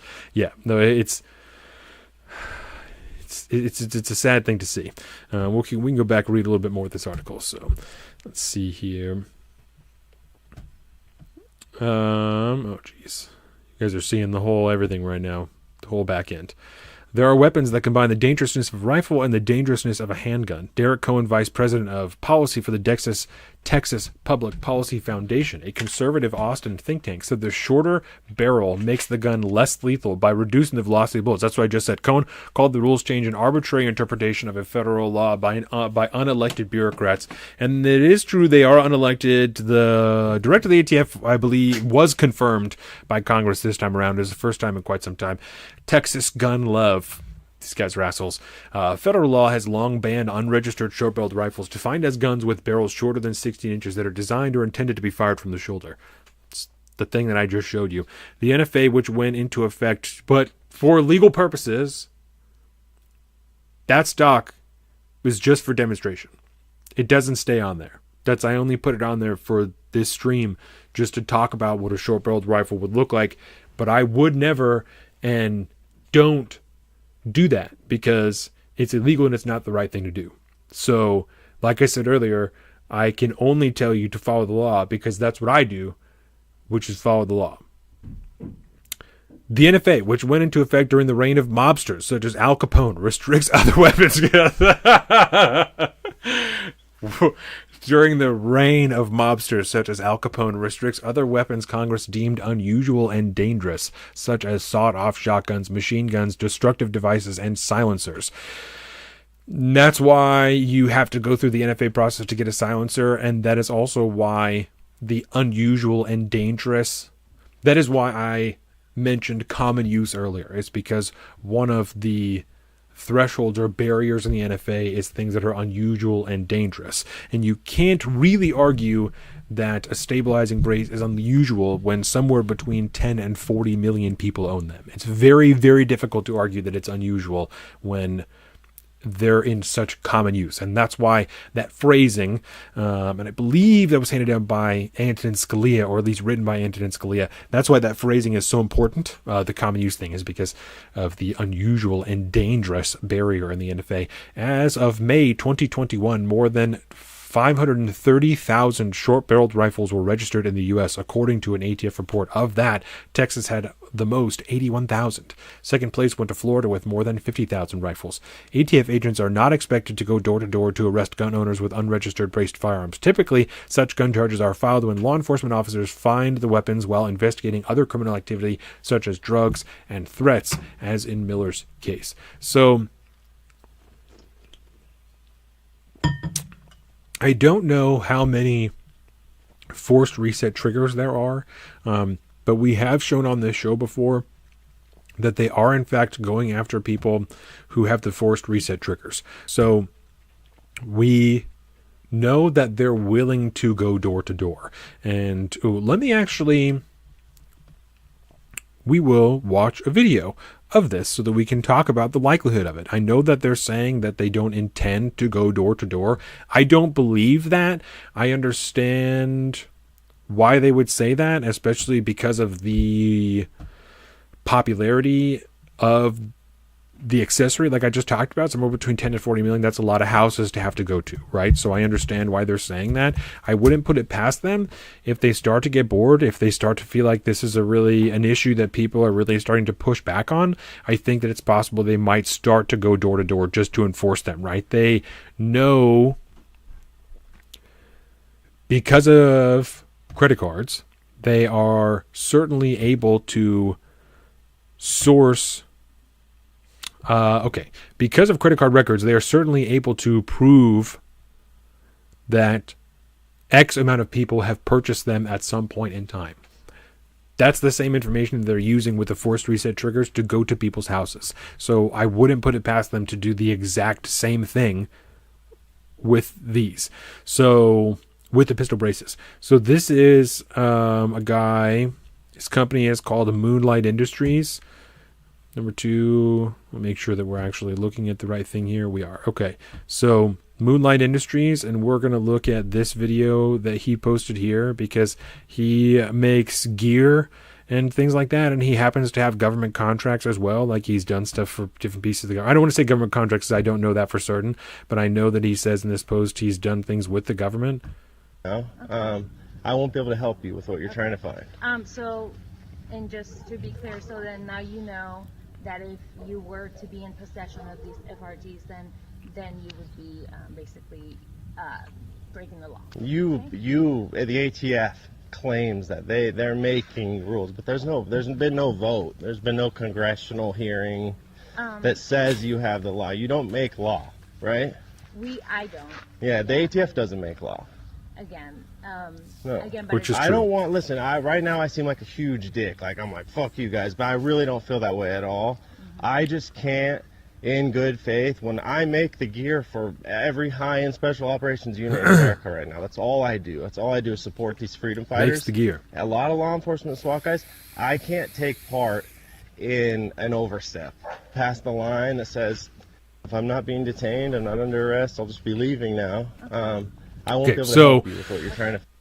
The reason that I play this is to highlight what I was just talking about, that they are in fact going door to door, and the ownership, the proclivity of the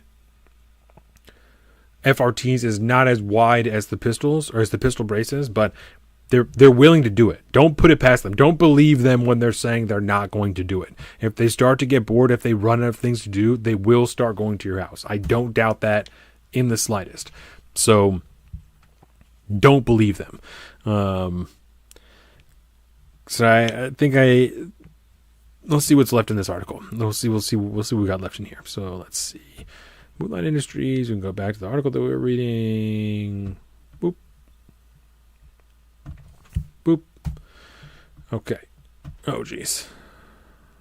Nope, we're good. All right. Prosecuted. Miller and at least 2 other North Texans have been prosecuted for unregistered short-barreled rifles in recent years. While the gun industry fights new regulations on brace pistols, Miller is on his own mission to overturn restrictions on traditional short-barreled rifles. Based. Miller, 37. Well, let's wait. Miller, 37, was arrested March 30th and charged in Dallas federal court with possession of an unregistered firearm. His AR-style gun had a rifle stock and a short barrel. Court records show. He pleaded not guilty and is trying to have the indictment thrown out, saying the charge violates his Second Amendment rights. And this is what I was talking about, right? This dude's not going to win because of the type of argument that he's making. I completely agree with him. I think that he's completely validated. He's extremely, extremely right.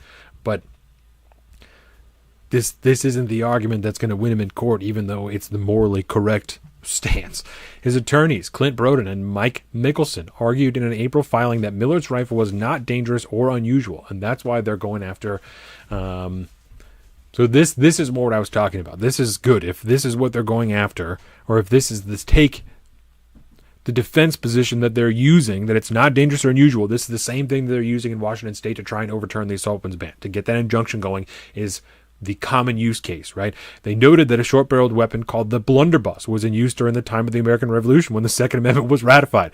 The question for this court, therefore, is whether a short-barreled rifle is a dangerous and unusual weapon at the time the Second Amendment was enacted, and the historical records show that it was not. So they're even going back because they aren't, because they're talking about short-barreled rifles in particular. I'm thinking through this in my head now. Because they're talking about short-barreled rifles specifically, it might not be a winner to use common use, so they're just going after whether it's actually unusual at the time that the Second Amendment was enacted. That's very, very interesting. I'm going to keep my eye on this. The prosecutor, Joseph Magliolo, said Congress and the Supreme Court have recognized that such rifles are likely to be used not for self-defense but for criminal purposes. That, I don't doubt that they've done that. I don't think that that is a correct view on this particular weapon. As we just discussed, this isn't so that I can commit crimes better. That's not why I'm doing this, right? That's not why I have this weapon here. It's not so that I can be a better criminal. I don't have a criminal record. If I so chose, if I decided that I wanted to go and I wanted to register this particular farm, if I wanted to go to the ATF and I wanted to get the Form 1 or the Form 4, whatever the fuck it is, and get this tax stamped, I would have no problem doing that. I've had a speeding ticket before. I don't have any criminal record. I've never been arrested. I've never anything. This isn't because I don't have the ability, because I'm trying to get around a law, right? It's not about that. This isn't so that I can commit crimes better. This is so that if I need to do something one day, specifically why I have this, well, the intent was so I could get a can, but now I'm fucked in Washington for that, but so that I get suppressor, but I can't do that now. But the intent also, the use of a shorter rifle like this is if you're inside of somewhere, if you're operating somewhere that, and I'm not saying like I'm a fucking operator, I mean if you're conducting activity that isn't in an open space, that's what this is beneficial for, because it's 4 inches shorter than the other one. It's easier to tuck above my shoulder, to tuck into my body, to get into a doorway, to get out of somewhere, to get in and out of a vehicle if I'm doing something, right? Because again, this isn't something that I'm using for everyday protection. That isn't why, and I'm talking about myself, I'm not telling anybody how they should do things. I'm not using this for everyday protection. This is if shit is going bad. If I'm wearing this kit, which again I don't do every day. If I'm wearing my plate carrier, which I don't do every day. That's what this is for. Is for if I'm kitted up, and if I'm kitted up, something really bad is happening in which I do want to be able to maneuver. I might have to get into a car. I might have to go into someone's house. If one of my friends who has a forced reset trigger needs some help, I might have to be able to get into his house through a back door or something like that to help him out, right? If somebody is injured at their house and shit is just going bad, if 2020 happens all over again next year or in 5 years, and we're fucking scared, I might just have to have that just to go somewhere to feel more safe. Right? If I go somewhere that's out of town to a different town or to a city, if I'm going to stay in a city, I'm definitely bringing a short rifle so that I can have the some more variance in the way that I need to defend myself. If I have to get out of somewhere, this is not always going to do it. If I need to get back to my car, this will probably do it. That's why I carry a handgun. That's why I have this is 15 rounds. That's why. It's because that's probably going to do it. If I have to get home from a city somewhere, several hours home, I want more power. I want more capability in what I have to do. Some more distance, some more stretch, and a little bit more ease of use, right? This is not for criminal activity. This is not because people are bad people. This to me speaks to an unfortunately growing and intentionally placed misunderstanding of the intention of firearms. They're just looked at as tools for murder because that's what they want you to believe, right? Because the purpose of this particular tool is to take life if what's necessary. We don't blame a hammer for driving nails. We're not going to blame a gun for taking life. That's literally the purpose of the tool. They're trying to convince you that these are only to harm other people for no reason at all. And that's not the point. Because some people choose to use these tools in a certain way, that doesn't make it the wrong way to use it. That's not correct. Taking innocent life is the wrong way to use a particular rifle. To use that particular tool, what I mean is that doesn't mean that tool is only for that purpose. That's what I'm trying to get at. Excuse me, I just got wrapped up in my words. So they're intentionally trying to mislead you and get you to have a misunderstanding of what these tools are for, so they can have an easier time getting rid of them. Miller's instant claim rests entirely on the notion that a single short-barreled British, not American weapon, allegedly used in the 18th century somehow renders his high-powered, easily concealable rifle... Okay, again... I want to make sure that I'm looking at myself so that I'm not speaking out of my asshole here, right? How...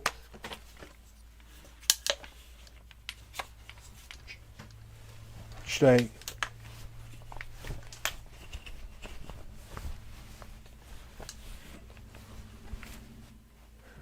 Done.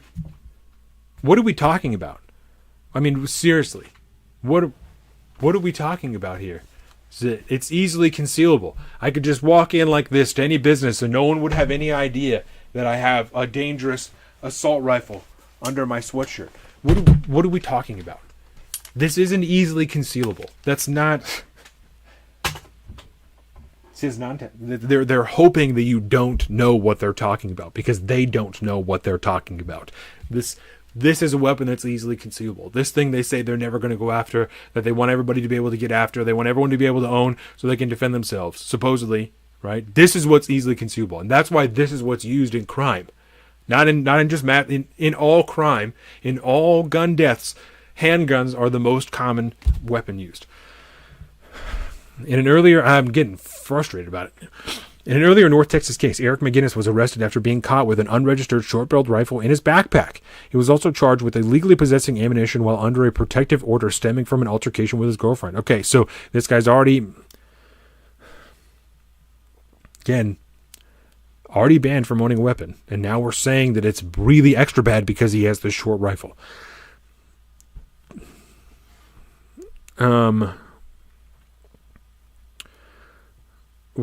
What is the term? It's like correlation does not equal causation, right? So just because criminals happen to use short-barreled rifles in crime does not mean that short-barreled rifles are just used for crime. That's not how it works. It's not even a realistic line of logic to be following.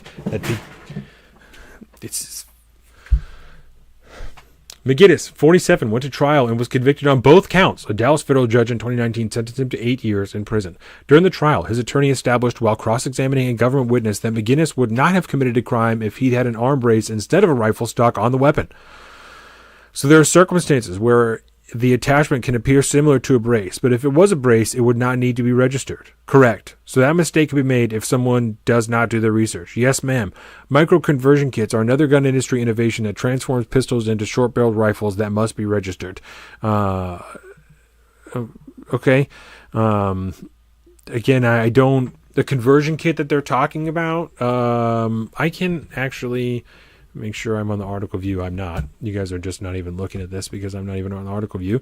But let's look up the Micro-Roni. We can take a look at that. Get a new tab going here. Micro-Roni. Just so that everyone knows exactly what we're discussing here as far as conversion kits. So this type of deal... This Micro-Roni is the same as what they're discussing with the conversion kit. So this right here that the mouse is on. Oh, this is a better picture. It's a piece of plastic, right? It's a device that you take a handgun like this. This one's a Glock, and you put this into it, and it has a stabilizing brace on the back of it, and it has like a little bit of a hand rest on the front of it, and so it just makes it an easier platform to use. And pistol shooting is, if you've never been shooting guns before, pistol shooting is unquestionably harder than rifle shooting. And so when you take a pistol like this and you put it into this conversion kit, quote unquote, you put the brace on it, you can get another hand on it, a little bit more room. It's much easier to shoot. It's an easier overall operation to conduct just to use this firearm if it's in a conversion kit like this.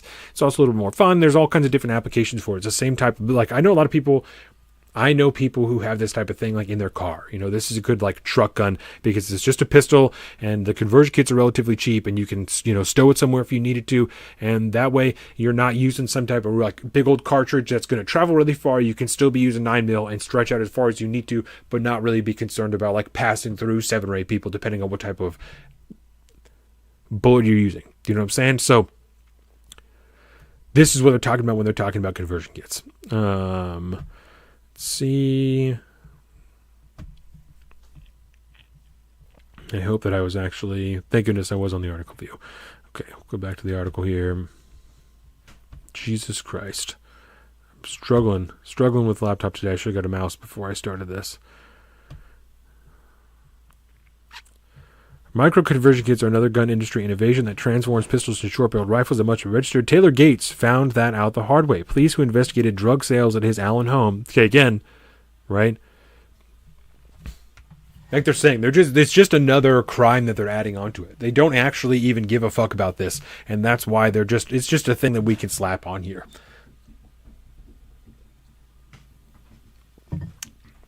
Police who investigated drug sales at his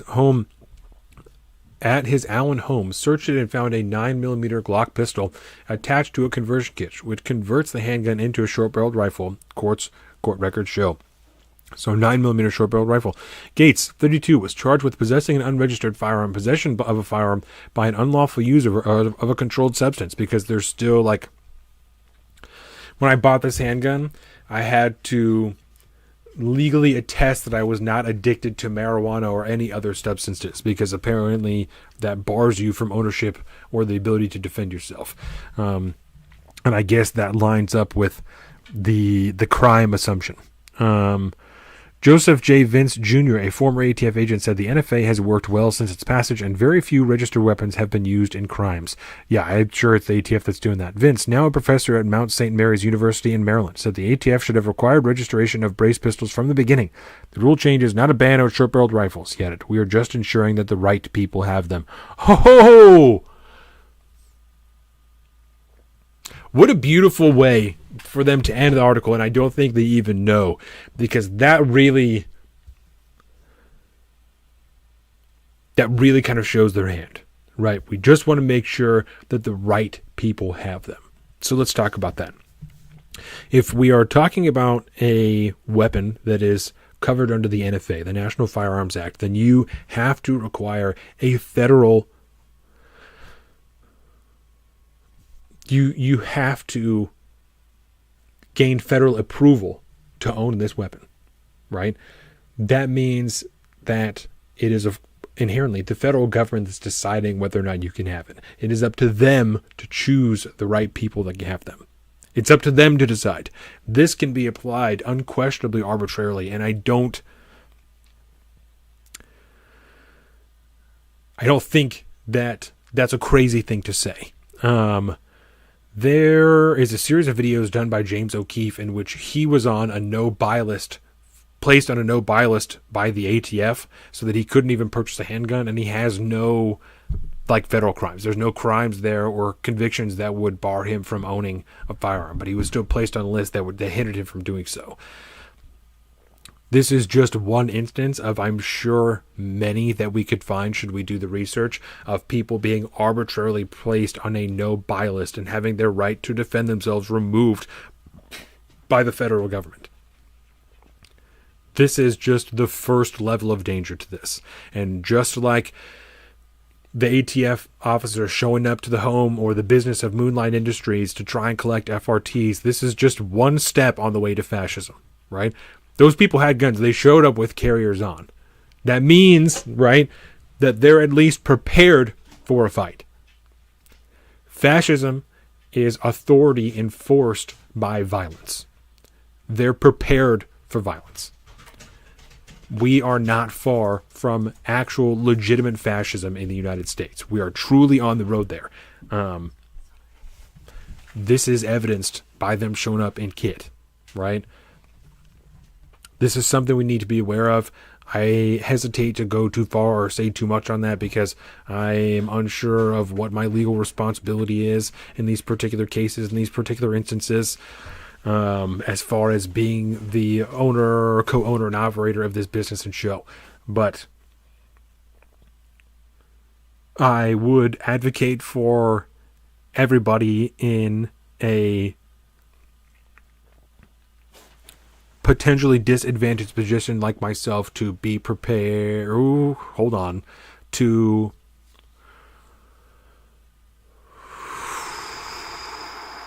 conduct yourself in a careful manner, surveil your property, watch your back, create a community, and have people that you can trust. Those are the pieces of advice that I would give you, because if the federal government is going to continue, down this pathway of unconstitutional legal enforcement, then I think those things are going to become more necessary than they have been in the past. Know people who know how to get to your house, know people who are down, know people who know what your morals are and are willing to stick by you in pursuit and defense of that. Because I think that's going to be really, really important.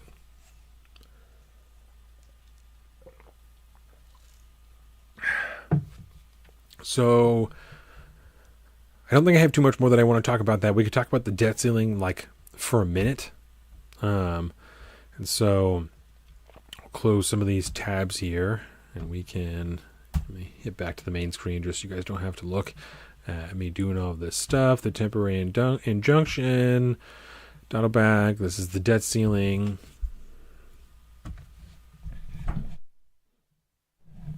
Okay, so let's see here. The Senate passes the debt ceiling, and this has been... God damn it, I fucking hate talking about this. I'm talking about this because they're wasting your tax dollars. That's the implication of this. Taxation is theft, and they're just literally stealing shit from you, and they're lying the entire time. So... the debt ceiling, they've been claiming this entire time. We've discussed it every time that we've talked about it. The federal government, both parties are claiming, this is our ability to pay our bills. And America pays its bills. We need to do this because it's the right thing to do. If we don't increase the debt ceiling, we can't pay our bills. We, as the show, have discussed this before and refuted that openly. Taking out a higher line of credit is not paying your bills, right? And I thought of a really beautiful analogy for this earlier this week to try and explain what their line of thinking is. They're saying... raising our debt ceiling, which is the amount of debt that we can take on as a country, allows us to pay our bills. Okay, if you own a house and you pay all your bills with a credit card, like a lot of people do that, and then they just pay it off every month, right? When they get paid, so they don't have to worry about auto pay and all that type of stuff. I even do that. I have a ton of my bills set up on a credit card that I just pay every month, right? So if you're doing that, if you have all your bills going to a credit card and you're not paying off your credit card, you're not actually paying your bills. You're just accruing debt in a different place. That's all that means. You're keeping the lights on, but you're not paying your bills. You're not actually getting in a better financial position. You're reallocating your debt. That's all that you're doing. You're not paying your bills. So even this really basic way they're trying to throw this out is inherently incorrect. You're not paying your bills by taking on more debt. The Senate voted Thursday night to pass a bill that would extend the debt ceiling for 2 years and establish a 2-year budget on broad bipartisan vote. The vote was 63 to 36, having already cleared the House on Wednesday. It now goes to President Joe Biden, who is expected to sign it. He did sign it today. The agreement was brokered by Biden, a Democrat, and House Speaker Kevin McCarthy, a Republican, after a lengthy stalemate and a frenzied weeks of negotiations at the U.S. As the U.S. neared the cliff. The president will address the nation on the bill at 7 p.m. Friday. America can breathe a sigh of relief because in this process we are avoiding default, said Senate Majority Leader Chuck Schumer. The consequences of default would be catastrophic. Senate Minority Leader Mitch McConnell championed the bill as an urgent and important step in the right direction for the health of our economy and the future of our country. The final Senate vote came after 11 amendments were considered, a demand by various senators in exchange for agreeing to vote on the bill quickly. All of the amendments were shot down. That agreement allowed the Senate to skip a series of hurdles that could have, without unanimous consent, pushed the U.S. past the June 5th debt ceiling deadline. Senators also wanted to leave town for a long weekend, hastening the procedural talks. Isn't that interesting? They really wanted to get out of town for a long weekend.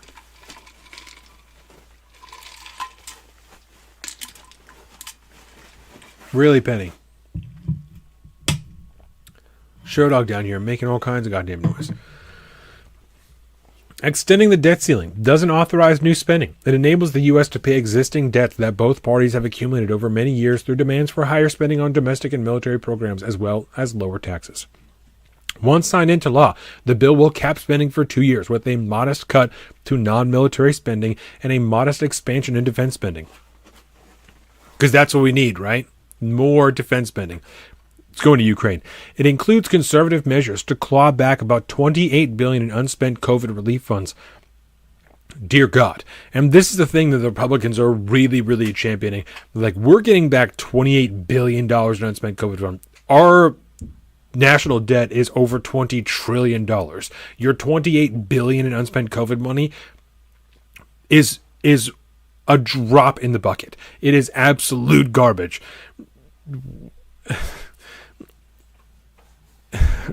Eliminate $1.4 billion in IRS funding and overhaul the permitting process for energy projects. And that funding is the new 80,000 agents, I believe. The bill will restart federal student loan payments after a lengthy pause that began early in the pandemic. So if you paused your student loan, better get ready. It's time. It would impose work requirements for people up to 55 years old to get benefits under the Supplemental Nutrition Assistance Program, or SNAP, and that's like food stamps, temporary assistance for needy families, or TANF. Currently, work and requirements are in place for recipients up to 50 years old. The SNAP and TANF changes include carve-outs for veterans, homeless people, and adults up to 24 aging out of foster care. This is something that we've talked about in the past a little bit. I was raised on state assistance, on food stamps, on state insurance. I think this is a good thing. I think safety nets are very important. We could talk all day about where they should come from. I think safety nets are important. I think people need to be able to have the basic requirements, the basic needs, even if they're in a place of disadvantage. I do believe that these programs are taken advantage of and that a heavy level of reform would probably do them good. I know many people who take advantage of them that don't necessarily need to be on those things that make their lives easier, but they also... And this is totally from a personal stance because people's money is their own money, but it also allows them to spend money in a way that isn't necessarily productive to getting into a higher economic bracket if that's their goal, right? It, in many ways, incentivizes people to stay at a certain level of work, certain amount of hours, certain level of pay so they can maintain those benefits and also have money on the side to do things, right? I've known many people that do that, and I don't think it's healthy for us as a nation. I also don't think as human beings that's good for us. We find value a lot of times in the work, in our work, in things that we create, in whatever, right? But specifically in our work and creating things, in using our labor to create something. So incentivizing us away from that, I think, is a bad thing. And it would impose work requirements for people. The Biden-McCarthy agreement would not make any changes to Social Security, Medicare, or Medicaid. Schumer celebrated the bill as a Democratic win Thursday night, noting that more Democrats backed the bill than Republicans in both chambers. I thank my colleagues for the good work tonight, Schumer said. I commend President Biden, and his team for producing a sensible compromise under the most difficult circumstances. So many of the destructive provisions in the Republican bill are gone. McConnell, for his part, praised McCarthy in a statement for acting first and passing a bill that avoids the catastrophic consequences of default and begins to curb Washington Democrats' addiction to reckless spending that grows our nation's debt. The nation's debt is going to continue to grow. My understanding is that this suspends the debt ceiling for 2 years, right? It doesn't extend it. It suspends it. So let's look at this article.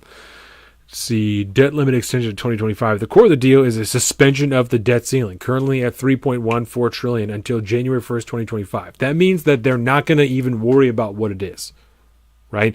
This is how we know that it's a uniparty bill, is that it's not actually doing anything about the debt ceiling. So we're just not going to talk about it. We're going to keep accruing debt until 2025, and then we will readdress it then and probably just put the ceiling above what our current level of debt is. That's likely with the plan. Until January 1st, 2020, the Treasury Department could then use extraordinary measures to pay the bills, which typically last 4 months. That effectively, not like FOUR for months, that effectively resolves the issue through the 2024 election, leaving it to the next president and the new Congress to deal with it, which is exactly what the point is. These people don't actually want to deal with it, and they were unwilling to try and figure it out before the supposed deadline of June 5th, and so they're just willing to kick the can down the road and keep moving. Spending levels. The agreement includes spending caps for the next 2 years to set up the appropriations process. In fiscal year 2024, it would limit military spending to $886 billion and non-military discretionary spending to $704 billion. In 2025, those numbers would rise to $895 and $711. Because, of course, there's no cuts that can be predicted because they don't actually care about lowering the budget. They don't. They care about being able to take on more debt, not ever trying to do anything about balancing a budget, paying any of this back, getting us out of debt for anybody, financial independence, nothing. No one in government actually cares about any of those things, regardless of what they say, regardless of this posturing and stuff that they do. It's complete nonsense. McCarthy said the deal was historic, as it would amount to cutting spending year over year for the first time in over a decade. Are you sure? Are you sure? Because what did we just talk about? In fiscal year 2024, it would limit military spending to $886 billion and non-military to $704. And then in 2025, they would rise to $895 and $711. So in what world are we cutting spending year over year for the first time in over a decade? Because for the next 2 years, we're already considering that it's going to be more. They're lying to you. Immediately after they've done it, they're lying to you. Factoring in adjustments, the White House projects that when veterans funding is set aside, non-defense spending would barely change, with a slight reduction overall from 2023 to 2024, even though they've just told you that they have set limits for it to be higher. Right? I'll read the same paragraph a third time. The agreement includes spending caps for the next 2 years to set up the appropriations process. In fiscal year 2024, it would limit military spending to $886 billion and non-military discretionary spending to $704 billion. In fiscal year 2025, those numbers would rise to $895 billion and $711 billion. The next paragraph. McCarthy said the deal was historic, as it would amount to cutting spending year over year for the first time in over a decade. That's not true. That's a lie. They're literally lying to you. It's flat. It's a difference of about $1 billion, a White House official said. In a divided government, we're not going to get the kinds of non-defense discretionary increases that we would hope to get. It's because why do you need a higher discretionary budget? The things that you need to pay for are really pretty fucking set. Conservative policy measures. What do House Republicans get? The bill would rescind the $28 billion in unspent COVID relief funds. It would eliminate $1.4 billion in IRS funding and shift about $20 billion of the $80 billion provided to the agency through the Inflation Reduction Act to non-defense funds. It would restart federal student loan payments after a lengthy pause that began at the start of the pandemic. It would also slap work requirements for SNAP and TANF up to 55. The bill would overhaul the national environmental policy to streamline permitting for projects House Republicans tout as the first significant reforms to NEPA since 1982. What's in it for Democrats? The White House is touting it as a budget deal, not a ransom payment for a debt ceiling extension, emphasizing the modesty of the spending cuts, even though it faces a GOP-led House. It also notes the bill would make no changes to Medicaid and leave Social Security and Medicare untouched. The White House says the bill would fully preserve the climate and clean energy provisions of last year's Inflation Reduction Act and leave Biden's executive action on student debt forgiveness untouched. It would avert a catastrophic default for the rest of Biden's first term. We think, which is the entire point, we think that taking the threat of default off the table into 2025 is a significant upside for the economy, a significant accomplishment, the White House said. Yeah, just so great that that we don't have to worry about this until the next president is in office, right? Who is, Jesus Christ, I don't even want the idea of, again, having to choose between Joe Biden and fucking Donald Trump is horrifically sad. No one should be voting. No one should be voting. Okay, I'm going to end this segment right here, and I'm going to take another break really quick, and I'll be back in just a few minutes. And I have some small stuff that we are going to talk about. Some Ukraine stuff, release some videos about Ukraine that we can watch. I want to talk a few things about the U.S. military, drag shows, and an Air Force AI experiment. And then I'm going to go into the chat between me and my buddy Trent, and we're going to watch some funny videos to end it. We're going to do our own little grab back. So with that, you guys, I'm going to be back in just a few minutes. I want to thank you again for watching us here at youtube.com/saltofthestreets. My name is Donovan. You can find me at Salt of the Street on Twitter and at alpaca_Donovan on Instagram, and Colin is at Big Bird Offie on both those things. Of course, our executive producer is Zeke with the highest tier on the Patreon.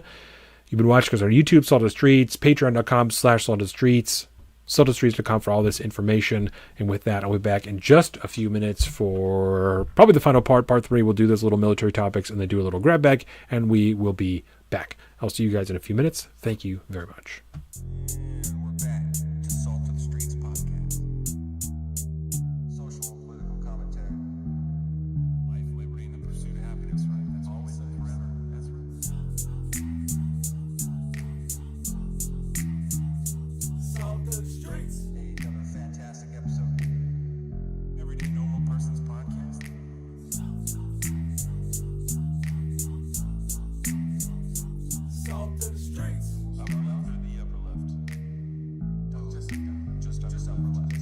Welcome to the salt of the streets, coming at you every week with this food for thought. Hope you ready to eat. With everything going on in this nation, we need some information, and that's why salt need to be stationed in your rotation. With real talking, real topics, real people, real problems. Think we need some help to solve them, and leave it up to Colin and Donovan, cause that's what's that? Oh, let's get ready.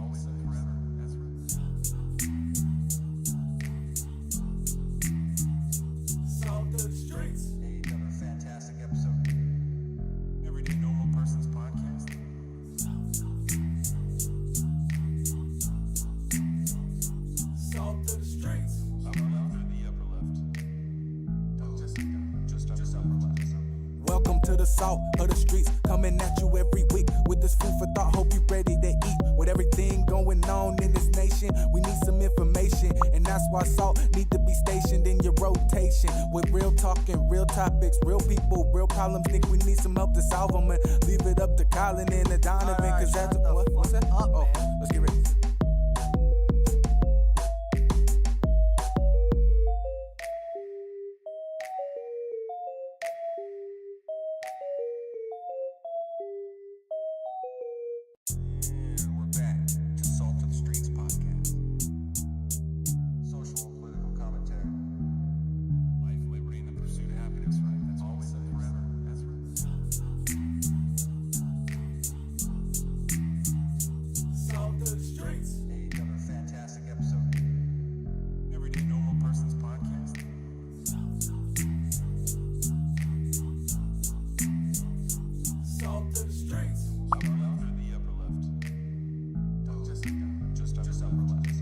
Welcome to the salt of the streets, coming at you every week with this food for thought. Hope you ready to eat.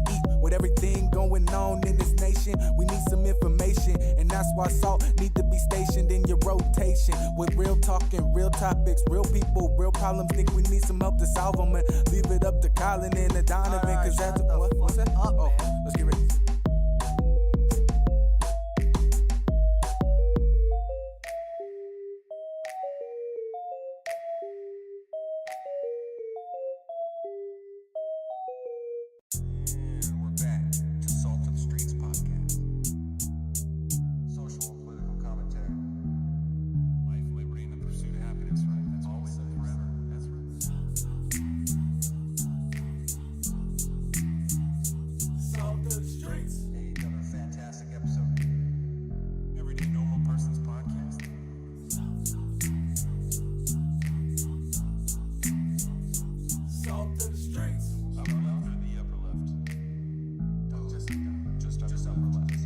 Welcome to the salt of the streets, coming at you every week with this food for thought. Hope you ready to eat. With everything going on in this nation, we need some information, and that's why salt need to be stationed in your rotation. With real talking, real topics, real people, real problems, think we need some help to solve them, and leave it up to Colin and the Donovan, cause that's what's that? Oh, let's get ready.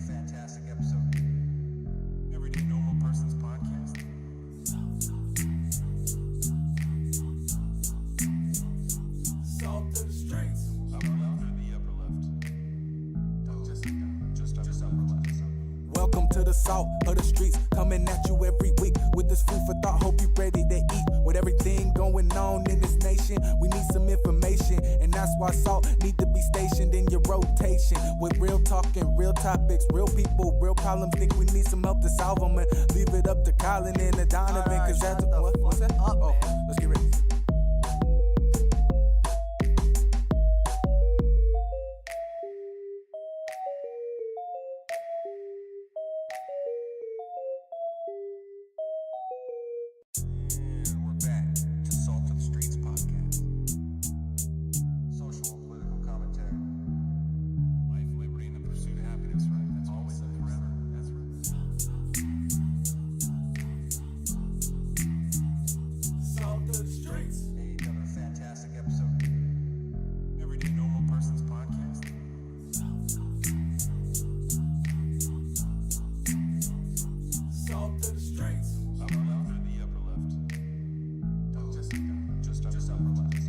Welcome to the salt of the streets, coming at you every week with this food for thought. Hope you ready to eat. With everything going on in this nation, we need some information, and that's why salt need to be stationed in your rotation. With real talking, real topics, real people, real problems, think we need some help to solve them, and leave it up to Colin and the Donovan, cause that's what's that? Oh, let's get ready.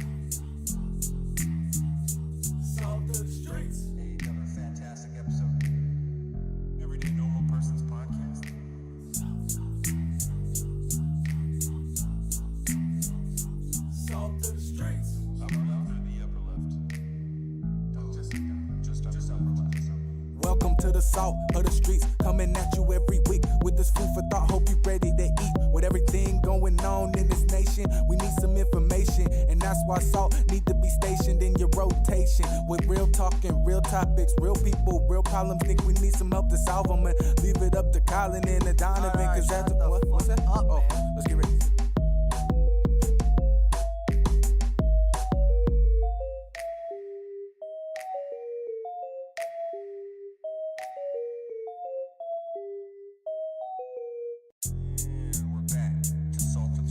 podcast. Social and political commentary. Life, liberty, and the pursuit of happiness, right? That's always and forever. That's right. Salt to the streets. Another fantastic episode. Everyday Normal Person's Podcast.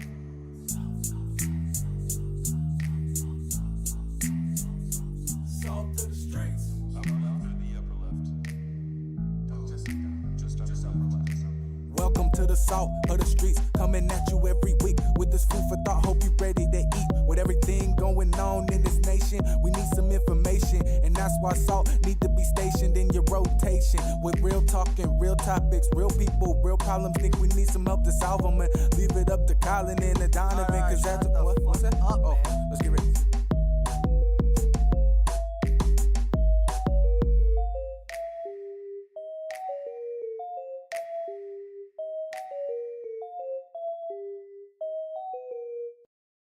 We're back to Salt to the Streets podcast. Social and political commentary. Life, liberty, and the pursuit of happiness, right? That's always and forever. That's right. Salt to the streets. Another fantastic episode. Everyday Normal Person's Podcast.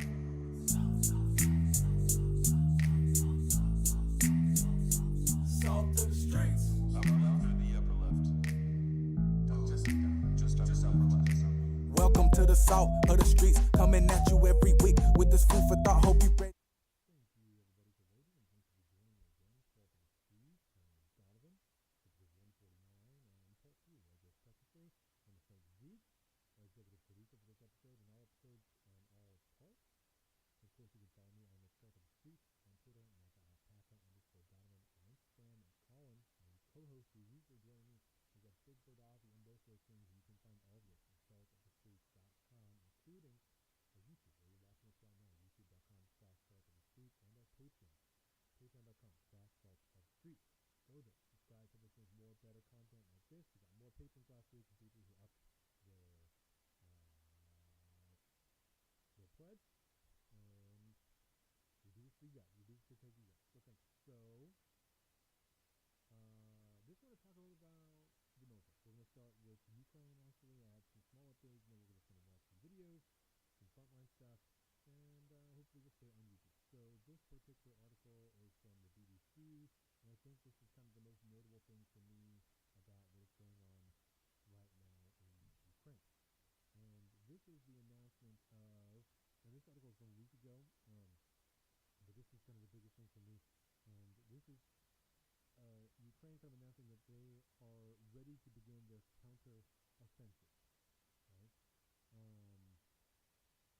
This is, Danilov would not name a date, but said an assault to retake territory from President Vladimir Putin's occupying forces could begin tomorrow, the day after, or in a week. He warned that Ukraine's government had no right to make a mistake on the decision because this is a historic opportunity that we cannot lose. The Secretary of the National Security and Defense Council of Ukraine, Mr. Danilov, is the heart of President Volodymyr Zelensky's de facto war cabinet. His rare interview with the BBC was interrupted by a phone message from President Zelensky summoning him to a meeting to discuss the counteroffensive. During the interview, he also confirmed that Wagner mercenary forces were withdrawing from the city of Bakhmut, the site of the bloodiest battle of the war so far, but he added they were regrouping to another 3 locations, and it doesn't mean that they will stop fighting. Mr. Danilov said that he was absolutely calm about Russia beginning to deploy nuclear weapons to Belarus, saying, to us, it's not some kind of news. Ukraine has been planning a counteroffensive for months, but it has wanted as much time as possible to train troops and receive military equipment from Western allies. In the meantime, Russian forces have been preparing their defenses. Much is at stake because the government in Kiev needs to show the people of Ukraine and Western allies that it can break through Russian lines, end the effective military deadlock, and recapture some of its sovereign territory. UK sending long-range missiles to Ukraine. Mr. Danilov said the armed forces would begin the assault when commanders calculated we can have the best result at that point in the war. Asked if Ukrainian armed forces were ready for the offensive, he replied, we are always ready. The same as we are ready to defend our country at any time. It is not a question of time. We have to understand that that historic opportunity that was given to us by God, to our country, we cannot lose, so we can fully become an independent, big European country. He added, it could happen tomorrow, the day after tomorrow, or in a week.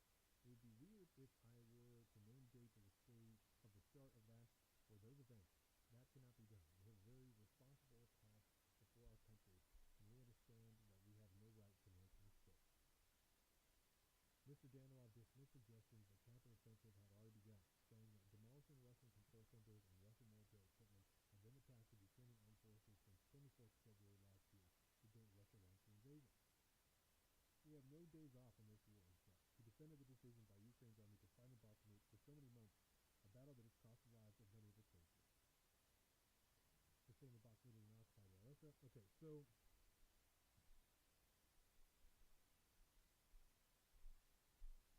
so I'm just thinking for a second. I think I'm gonna make like kind of a hot take, right? And I'm just thinking off the cuff, so I'm sure that we'll talk about the next time that we have this episode. I'm gonna open up the comments so that I can see what you guys have to say. Right? I am concerned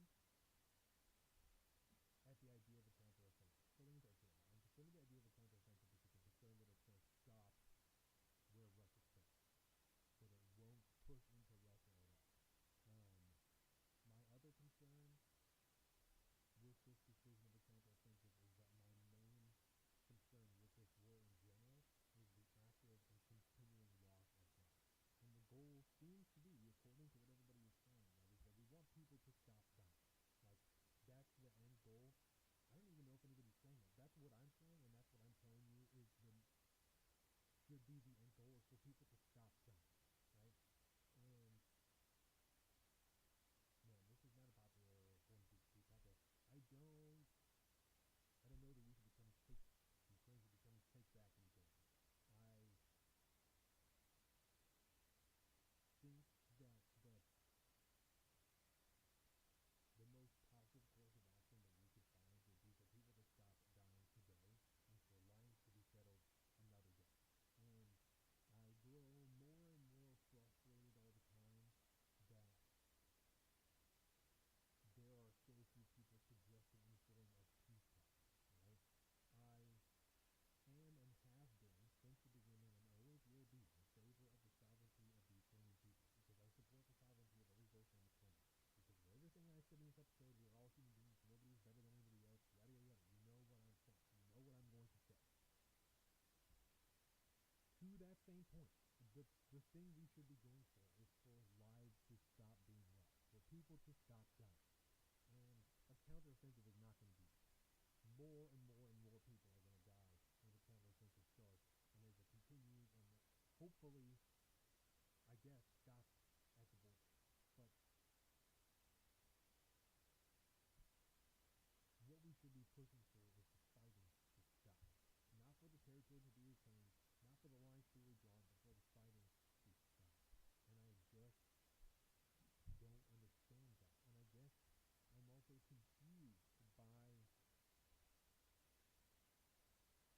and partially confused, because of course, as I just said, I understand to push for sovereignty. Someone invaded their country. From the point of view of Ukraine, someone invaded their country. They're going to want that territory back. The same way that if someone came here, we wouldn't be like, well, we'll let him take it. We'll let him have it, and we'll just, move on as long as people don't stop dying. Like, we would also want that territory back. So I understand that. But what they're saying, the Ukrainian government is saying, is that they want people to stop dying. If that's your goal, then it should be, seems to me, that your pursuit should be a peace deal, not to reclaim that territory. That seems like something that can be decided on the back end, because there's going to be some type of international trials that are done, and some form of blame that's going to be placed on Russia, regardless of whether or not they accept that or even acknowledge it. It's going to happen. So, I don't know. I'm sure that sounds stupid and short-sighted. I'm sure there are some people who don't like that, but people are dying every day. And when you watch this type of stuff, we'll look at some of these videos, and I don't, we'll look at one or two, because I don't know that I'm even allowed to share this type of stuff on YouTube, but Colin's not here to tell me no, so I'm just going to kind of keep doing my thing. We'll hope it turns out well, I guess. This was from an Instagram account called Nordic Provisions, and so they are posting a lot of frontline fighting footage from Ukraine, and that's what this is here. And so the caption for this is Russian soldiers seen using the rocket-propelled infantry flamethrower, a bumblebee, with thermobaric ammunition and highly explosive grenades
posted like some really intense frontline footage and also some stuff from the trenches and stuff. I mean, when you see this type of footage,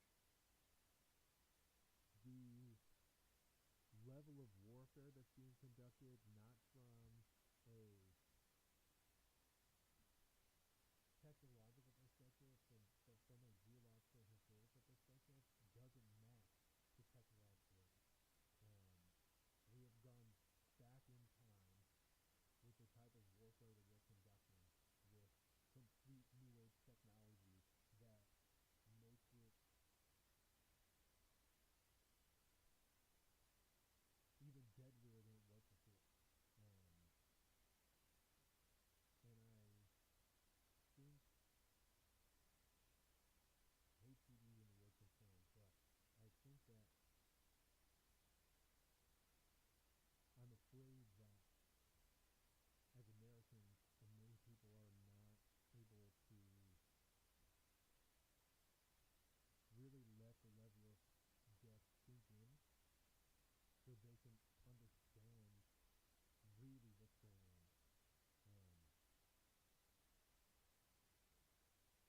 Just the level of separation, I think, hinders a lot of people from really being able to understand it.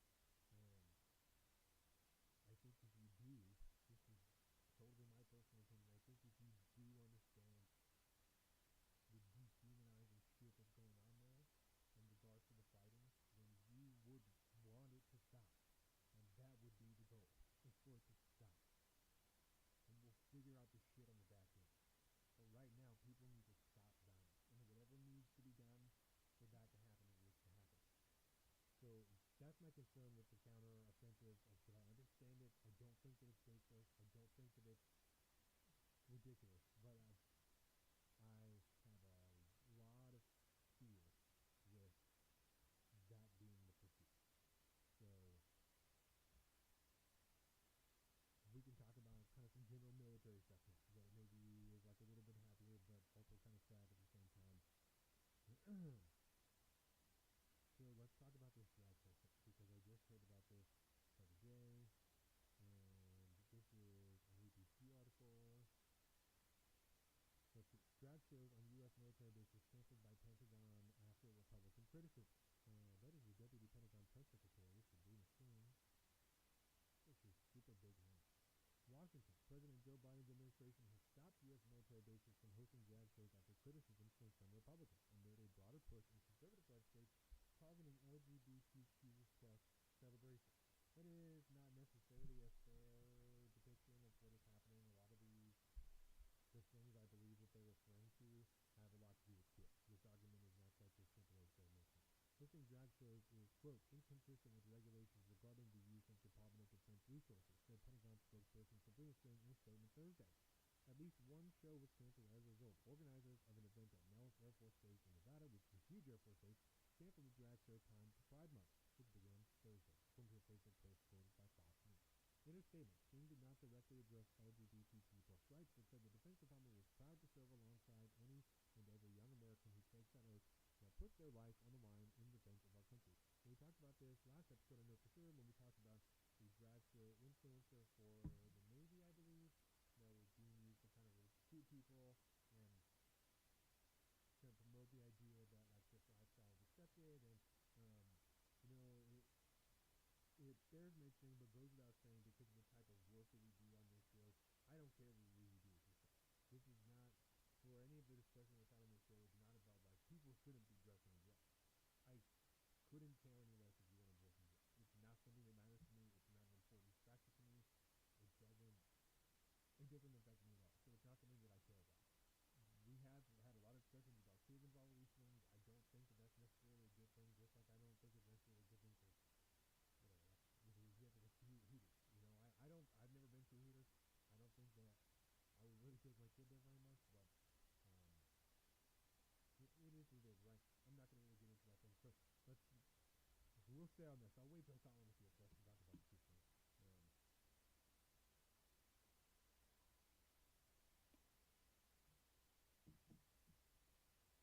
So, Wet Mac Gates in Florida. Oh, let's stop here for a second, because they mentioned in the beginning, this is being paid for with DOD money. Right, the which is goes without saying, a tax-funded organization was using Department of Defense resources to pay for drag show celebrations at military bases. The problem that I see with this is that not everyone is cool with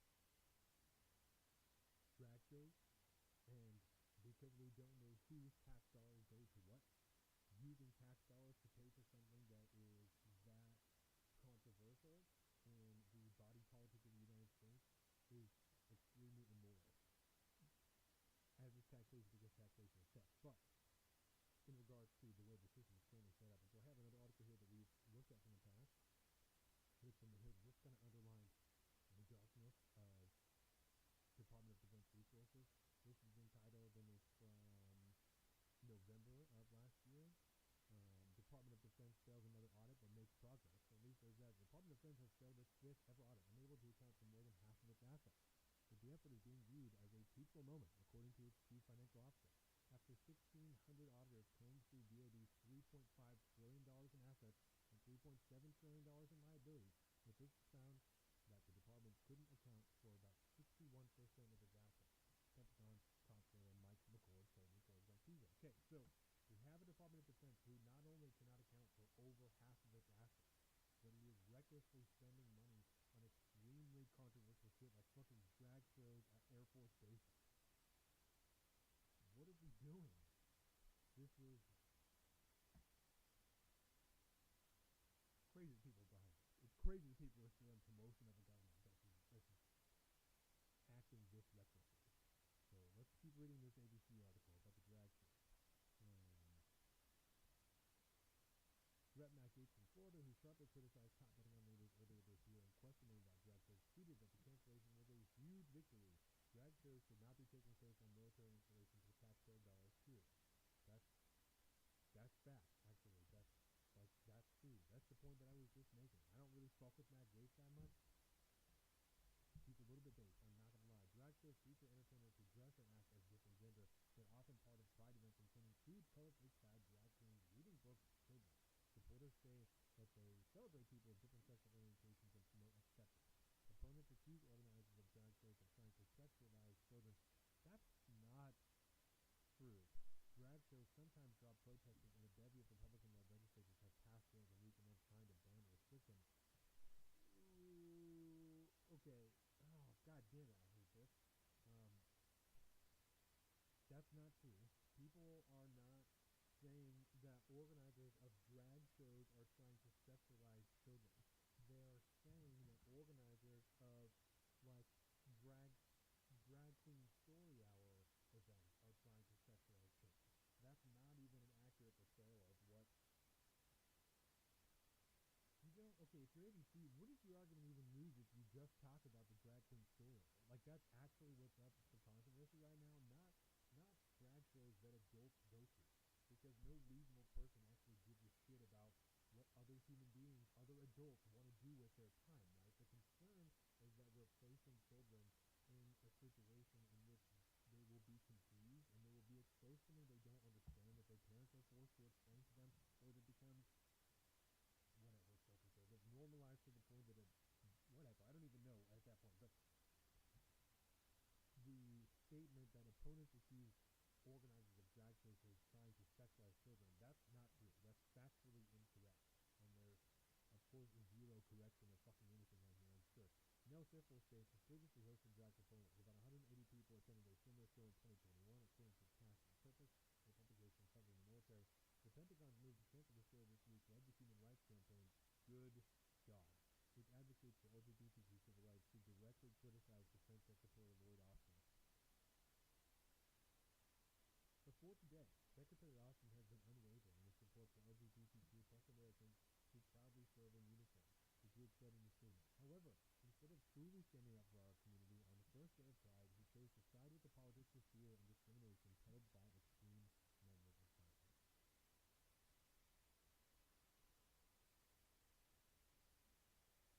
That's really where we're at. That's really what we're doing. Alright.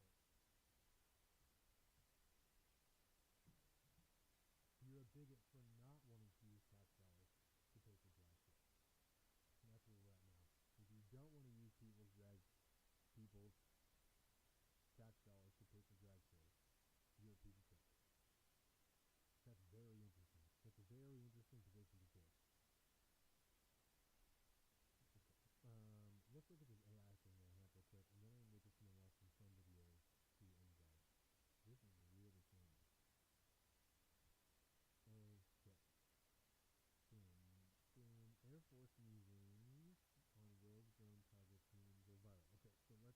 one first, and then we'll read the other ones, because it seems like some of these comments are being walked back down. This is from Air Force Times. Air Force officials' musings on rogue drone targeting humans go viral. Washington.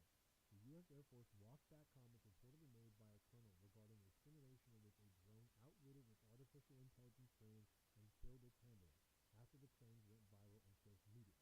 And that's where I saw it. I was on Ground News, I think, and I shared it on our story, and it was a headline. I even read the story that was about a simulation done by the Air Force, in which they gave a drone equipped with AI a task to take out like enemy ground-to-air munitions. And before it took out any targets, it had to be approved by a human handler back at the control tower. Eventually, the AI realized that the human controller was sometimes telling it not to take out targets, and thus making it not able to complete its mission.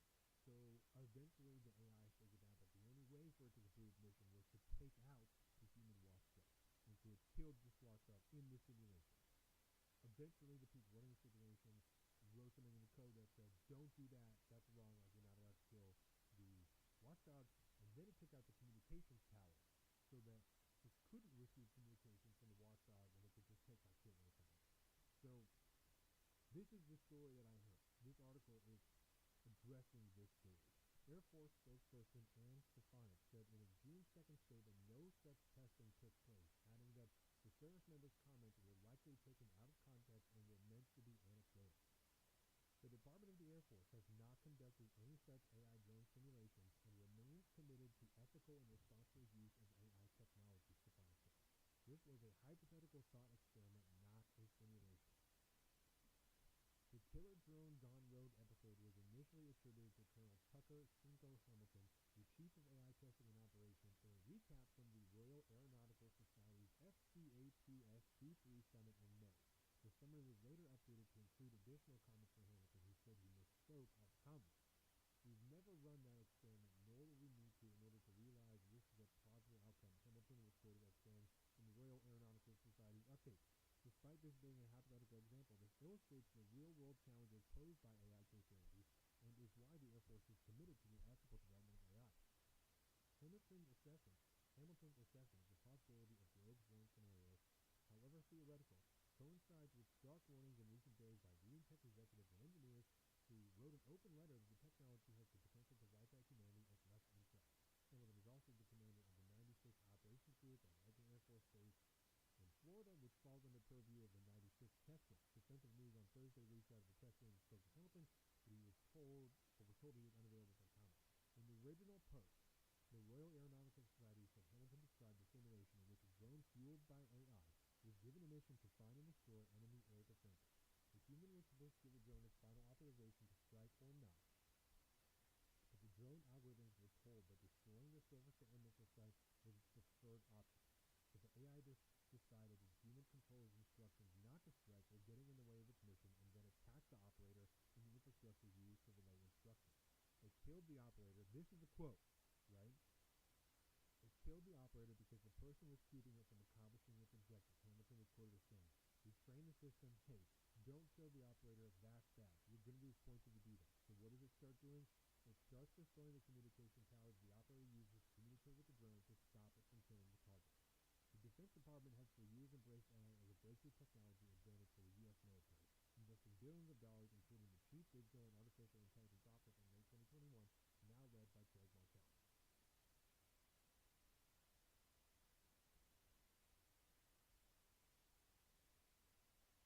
More than 685 AI-related projects are underway at the department, including several tied to major weapon systems, according to Government Accountability Office, a federal auditor of agency's programs.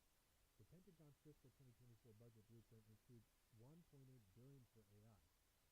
Air and Space Forces are responsible for at least 80 AI endeavors, according to the GAO. Air Force Chief Information Officer Lauren Knopfenberger has advocated for greater automation in order to terrible reading skill in order to remain dominant in a world where militaries make student decisions and increasingly employ advanced computing. Hopefully people just like logistically flip.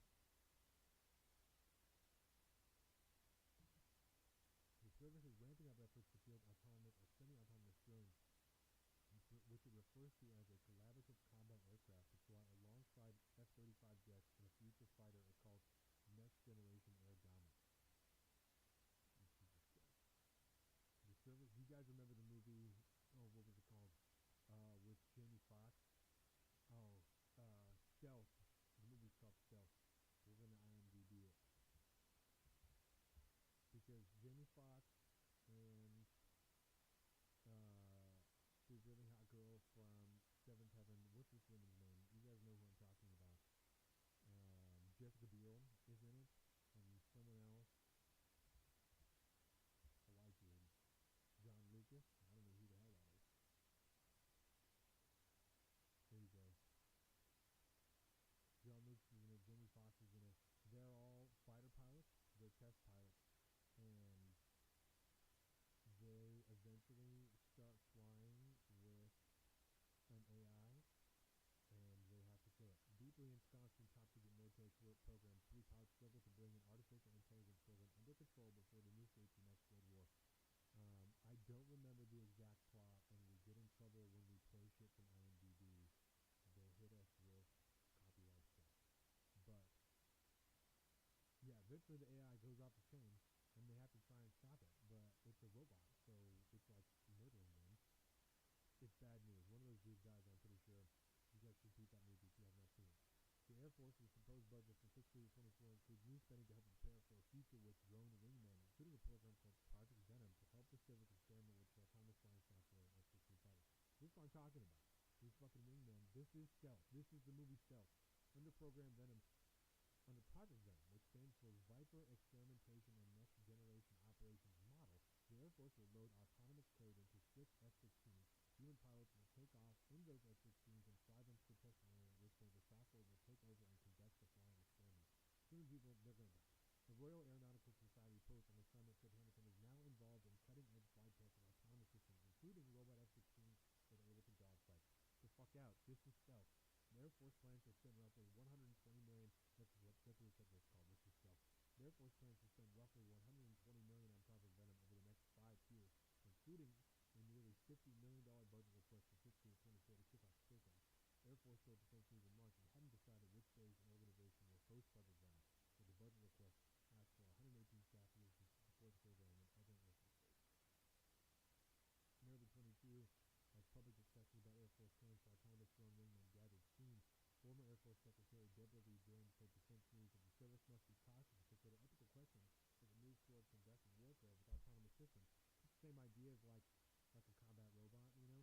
The first country to employ combat robots in war. How ethical is that if you're just using robots to kill people? And it enters, we all fucking seen Terminator, enters a new level of warfare. If, speaking of, we just got robots doing this, that's just endless war. People dumping money, I mean, that's a growth of the military-industrial complex that I don't think any of us could really conceptualize. Not to mention the inherent danger with those combat robots. Do you remember we talked about this before? There's a robot called Eater, E-A-T-R, and it fuels itself off of biological material, like flesh, like meat. It eats that, and that's how it fuels itself. It's the biological material. Let's look it up. Eater. E-A-T-R. Energetically autonomous tactical robot. Interesting. The Energy Autonomous Tactical Robot is a project by Robotic Technology Inc.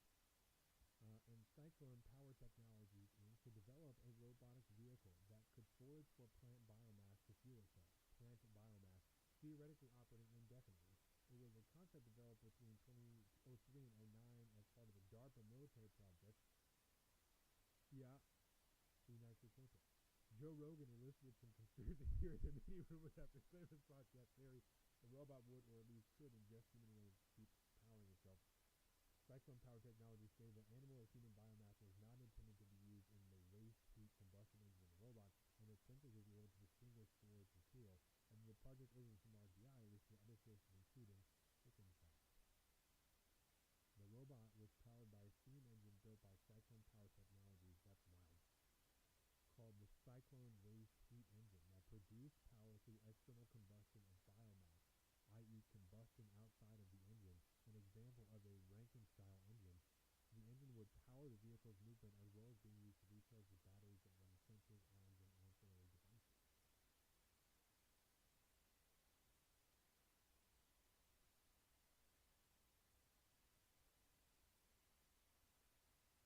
So it says that it can use vegetation as biomass, certain types of vegetation as biomass, and other fuels such as gasoline, kerosene, cooking oil, or solar energy. But the company also included chicken fat as one of its proposed fuel sources. So I have to imagine that it could use other types of fat also, but biomass. So just so that we're not, propagating conspiracy theory like Joe Rogan used, right? So now let's look at some concepts, right? Let's go to Instagram and we'll just look at some videos that me and Trent sent to each other, and we'll go from there. In fact, I already have Instagram up, so first we'll go here. No confirmation or identification of that stuff. And we'll go to Instagram. Which one is it? Well, we'll grab bars. I wonder how much of this stuff I can even show on this. Oh, well, I guess we will find out. I'm just going to do something. Let's see. Some funny stuff. Okay. And here we are.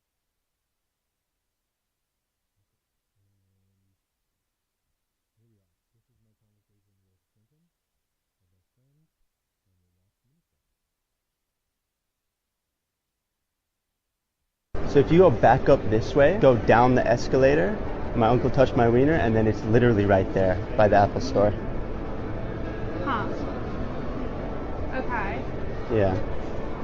Do you happen to know where Sephora is? So if you go back up this way, go down the escalator, my uncle touched my wiener, and then it's literally right there by the Apple store. Huh. Okay. Yeah. Do you happen to know where Sephora? Didn't want to mention it, or if she just completely forgot, let's see, this one was really funny too. I like this one. Mum made me sell it. She was catching me doing things I shouldn't be doing with a blower.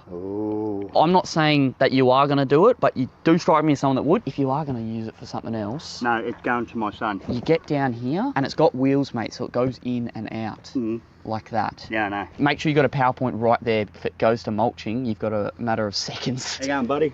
What are you guys doing at my park? I haven't seen you guys here before. Is this your park? Yeah. Can you show me paperwork that this is your park, mate? Well, this is just my turf. This ain't your park. You know how I know it's not your park? Because if it was your park, it'd be fenced off. Yeah. Saying, do not enter. It would. And see all these people going through the park? Well, I see these guys all the time. Mate, listen, go away. There you go, bro. So 20 bucks? I'll do 21. Yeah.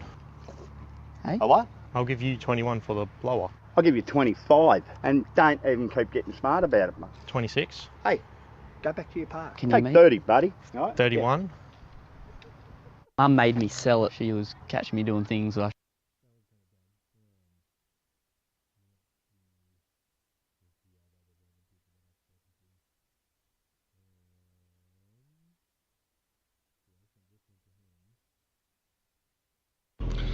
Yeah, we're really just starting off strong this morning. I mean, like, and that's how you want me to start your car? Turning your little fucking Decepticon. No Decepticon would even want to be a fucking pile of shit Nissan Altima with 90,000 miles and every single light on the dash known to fucking man.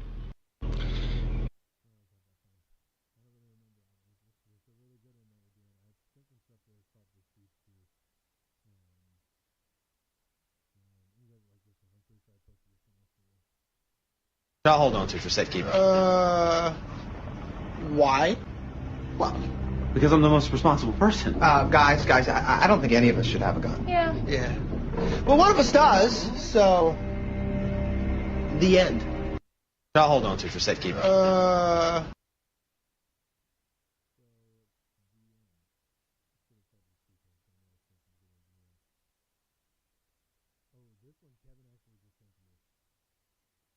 Whether it's a stand-up fight you're looking for, or just another bug hunt, it's hard to go wrong with a smart gun on your side. let me introduce you to the AR-56. Obviously inspired by the M56 smart gun from the movie Aliens, this one is a little bit more attainable since it's AR-based instead of MG42-based. It is a 3D printed grip here on the rear that covers the buffer tube and gives you your trigger activation. You have a grip up front for control, and the whole thing is attached to a Steadicam rig. That's fun to do. You have all of that flexibility that you saw in the movies. You do have some downward and some upward movement there, but the double drum mag gets in the way. If you want to go for the real showing off, you can go with a standard AR mag, and that gives you your full range of motion that you saw from the movies. Aiming is accomplished using this laser sight, but I am developing a full targeting suite that'll go along with this. Stay tuned for more on this project. Whether it's a stand-up fight you're looking for, or just another bug.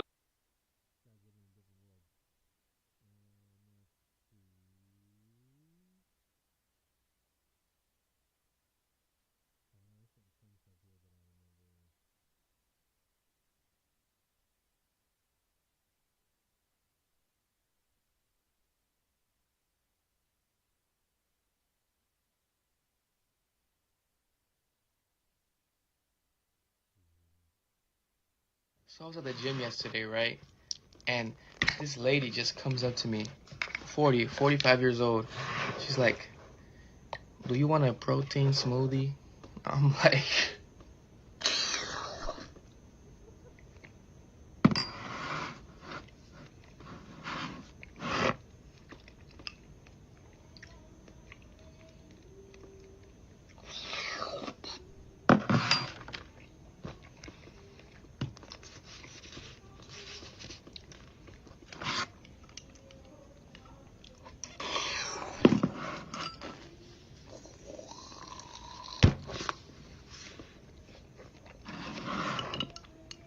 so I was at the gym yesterday.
The Rubik's Cube has been solved faster and faster every year since it came out, and it won't be long before they can solve it in negative time, enabling people to travel backwards in time using a Rubik's Cube. The maker of the Rubik's Cube, Mattel, intends to use that to travel back in time to when they manufactured them, and the ones that they've already sold, they'll take those from the past, bring them into the present, so they can sell them at 100% profit.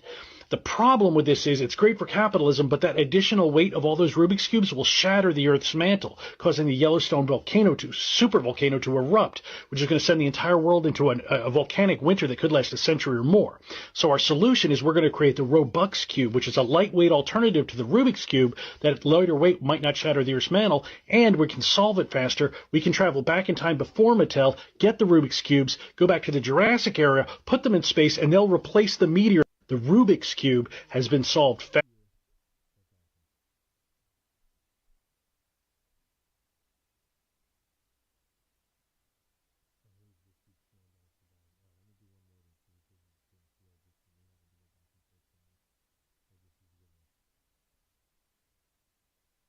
You buying any tape measures No, today? no. Just be careful around the 3 to 4 centimetre mark. There's Oh. a few black markers because me and Rissol, we've been having cock-offs. Cock-off, what's a cock-off? A cock-off? You've never had a cock-off? No, what is it? It's where you get your cock out and you measure it against each other's cock. You're joking? Nah, keep it under wraps. Keep it under wraps. What? In the store? Oh, just like on our lunch breaks. Oh, God, are you feeding them? This one's clean to I've do never it. heard of such a thing. Must be like a new generation thing. Feeding them? Most of the tape measures are in boxes. How do they do that? Take them out and measure our cocks. Oh, my God. I can't get over that. Anyway, Shagger. I'm in a state of shock. I spent 20 years in the fucking army with blokes. You guys never never had heard of such a cock-offs? thing. You're No. joking. Oh, God. No, we do it in the timber yard all the time. What? You can't be serious. You're having me on. Dead set. I've never heard of such a thing. What rat bag would waste his time? Oh, God. Oh, don't say that to me. Every tool I pick up, I'm going to be worried about they've been measuring it all. Oh, that's why I'm letting you know. It's a heads up. You buying any tape measures No, today? no. Just be careful around the 3.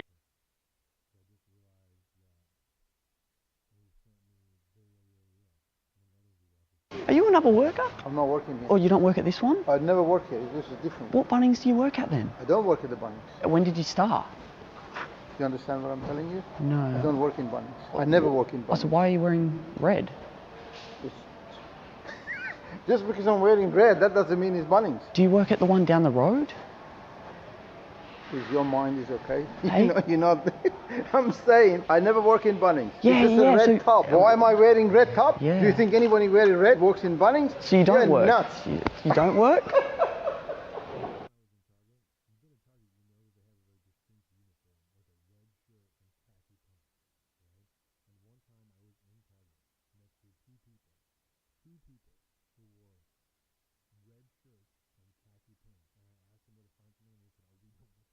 It was the weirdest fucking thing I ever experienced. It was like this, but in real life.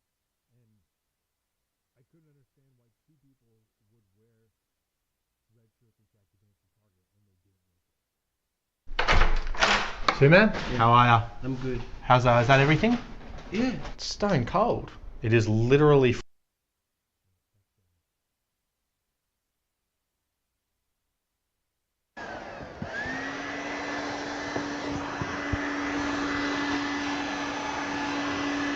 watch your toes or I'll suck them. I reckon. And I'm not talking about the vacuum sucking them. Are these all your props? No. It's like Hiroshima went off in here.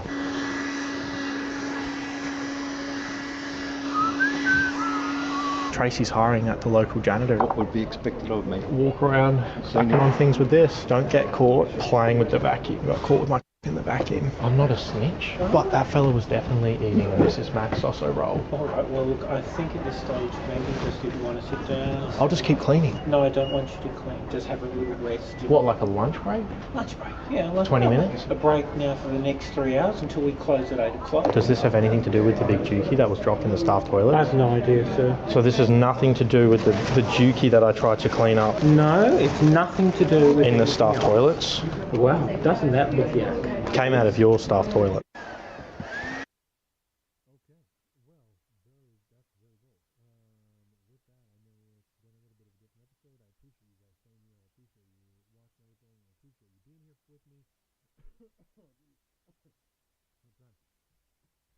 think with that, I know the first two parts we're going to have. When I was running this, I obviously calling it the grab bag count. We're going to leave the grab bag count from now on. But with that, I want to thank you guys for watching. I thank you for being here, for sticking with me. We'll be back in 2 weeks. Another episode. Colin will be here. We're back in the regular studio while we're working on this on the store. Remember the stations. Remember, keep working, keep hustling. That sounds good. I've been trying to come up with like a nice, short, 3-word, boom, boom, boom. You know, we're working on it. A catchphrase, a thing. You know. With that, I think we'll call this one to an end. I'll end this one here again. Thank you guys for watching. YouTube.com/SaltofTheStreet. For personal social media, I am at Salt of the Street on Twitter and at Alpaca_Donovan on Instagram. Colin is at Billboard Offie on both those things. You can find all of this at saltofthestreet.com, including our Patreon. Patreon.com/SaltofTheStreet. I want to thank Zeke, the executive producer for this episode, all Shaggy on our episodes, and thank everybody else who's a patron. Your contributions are what is helping us do this show, helping us make it better, helping us buy more equipment, and helping us do it more frequently. The more people that you can tell, the more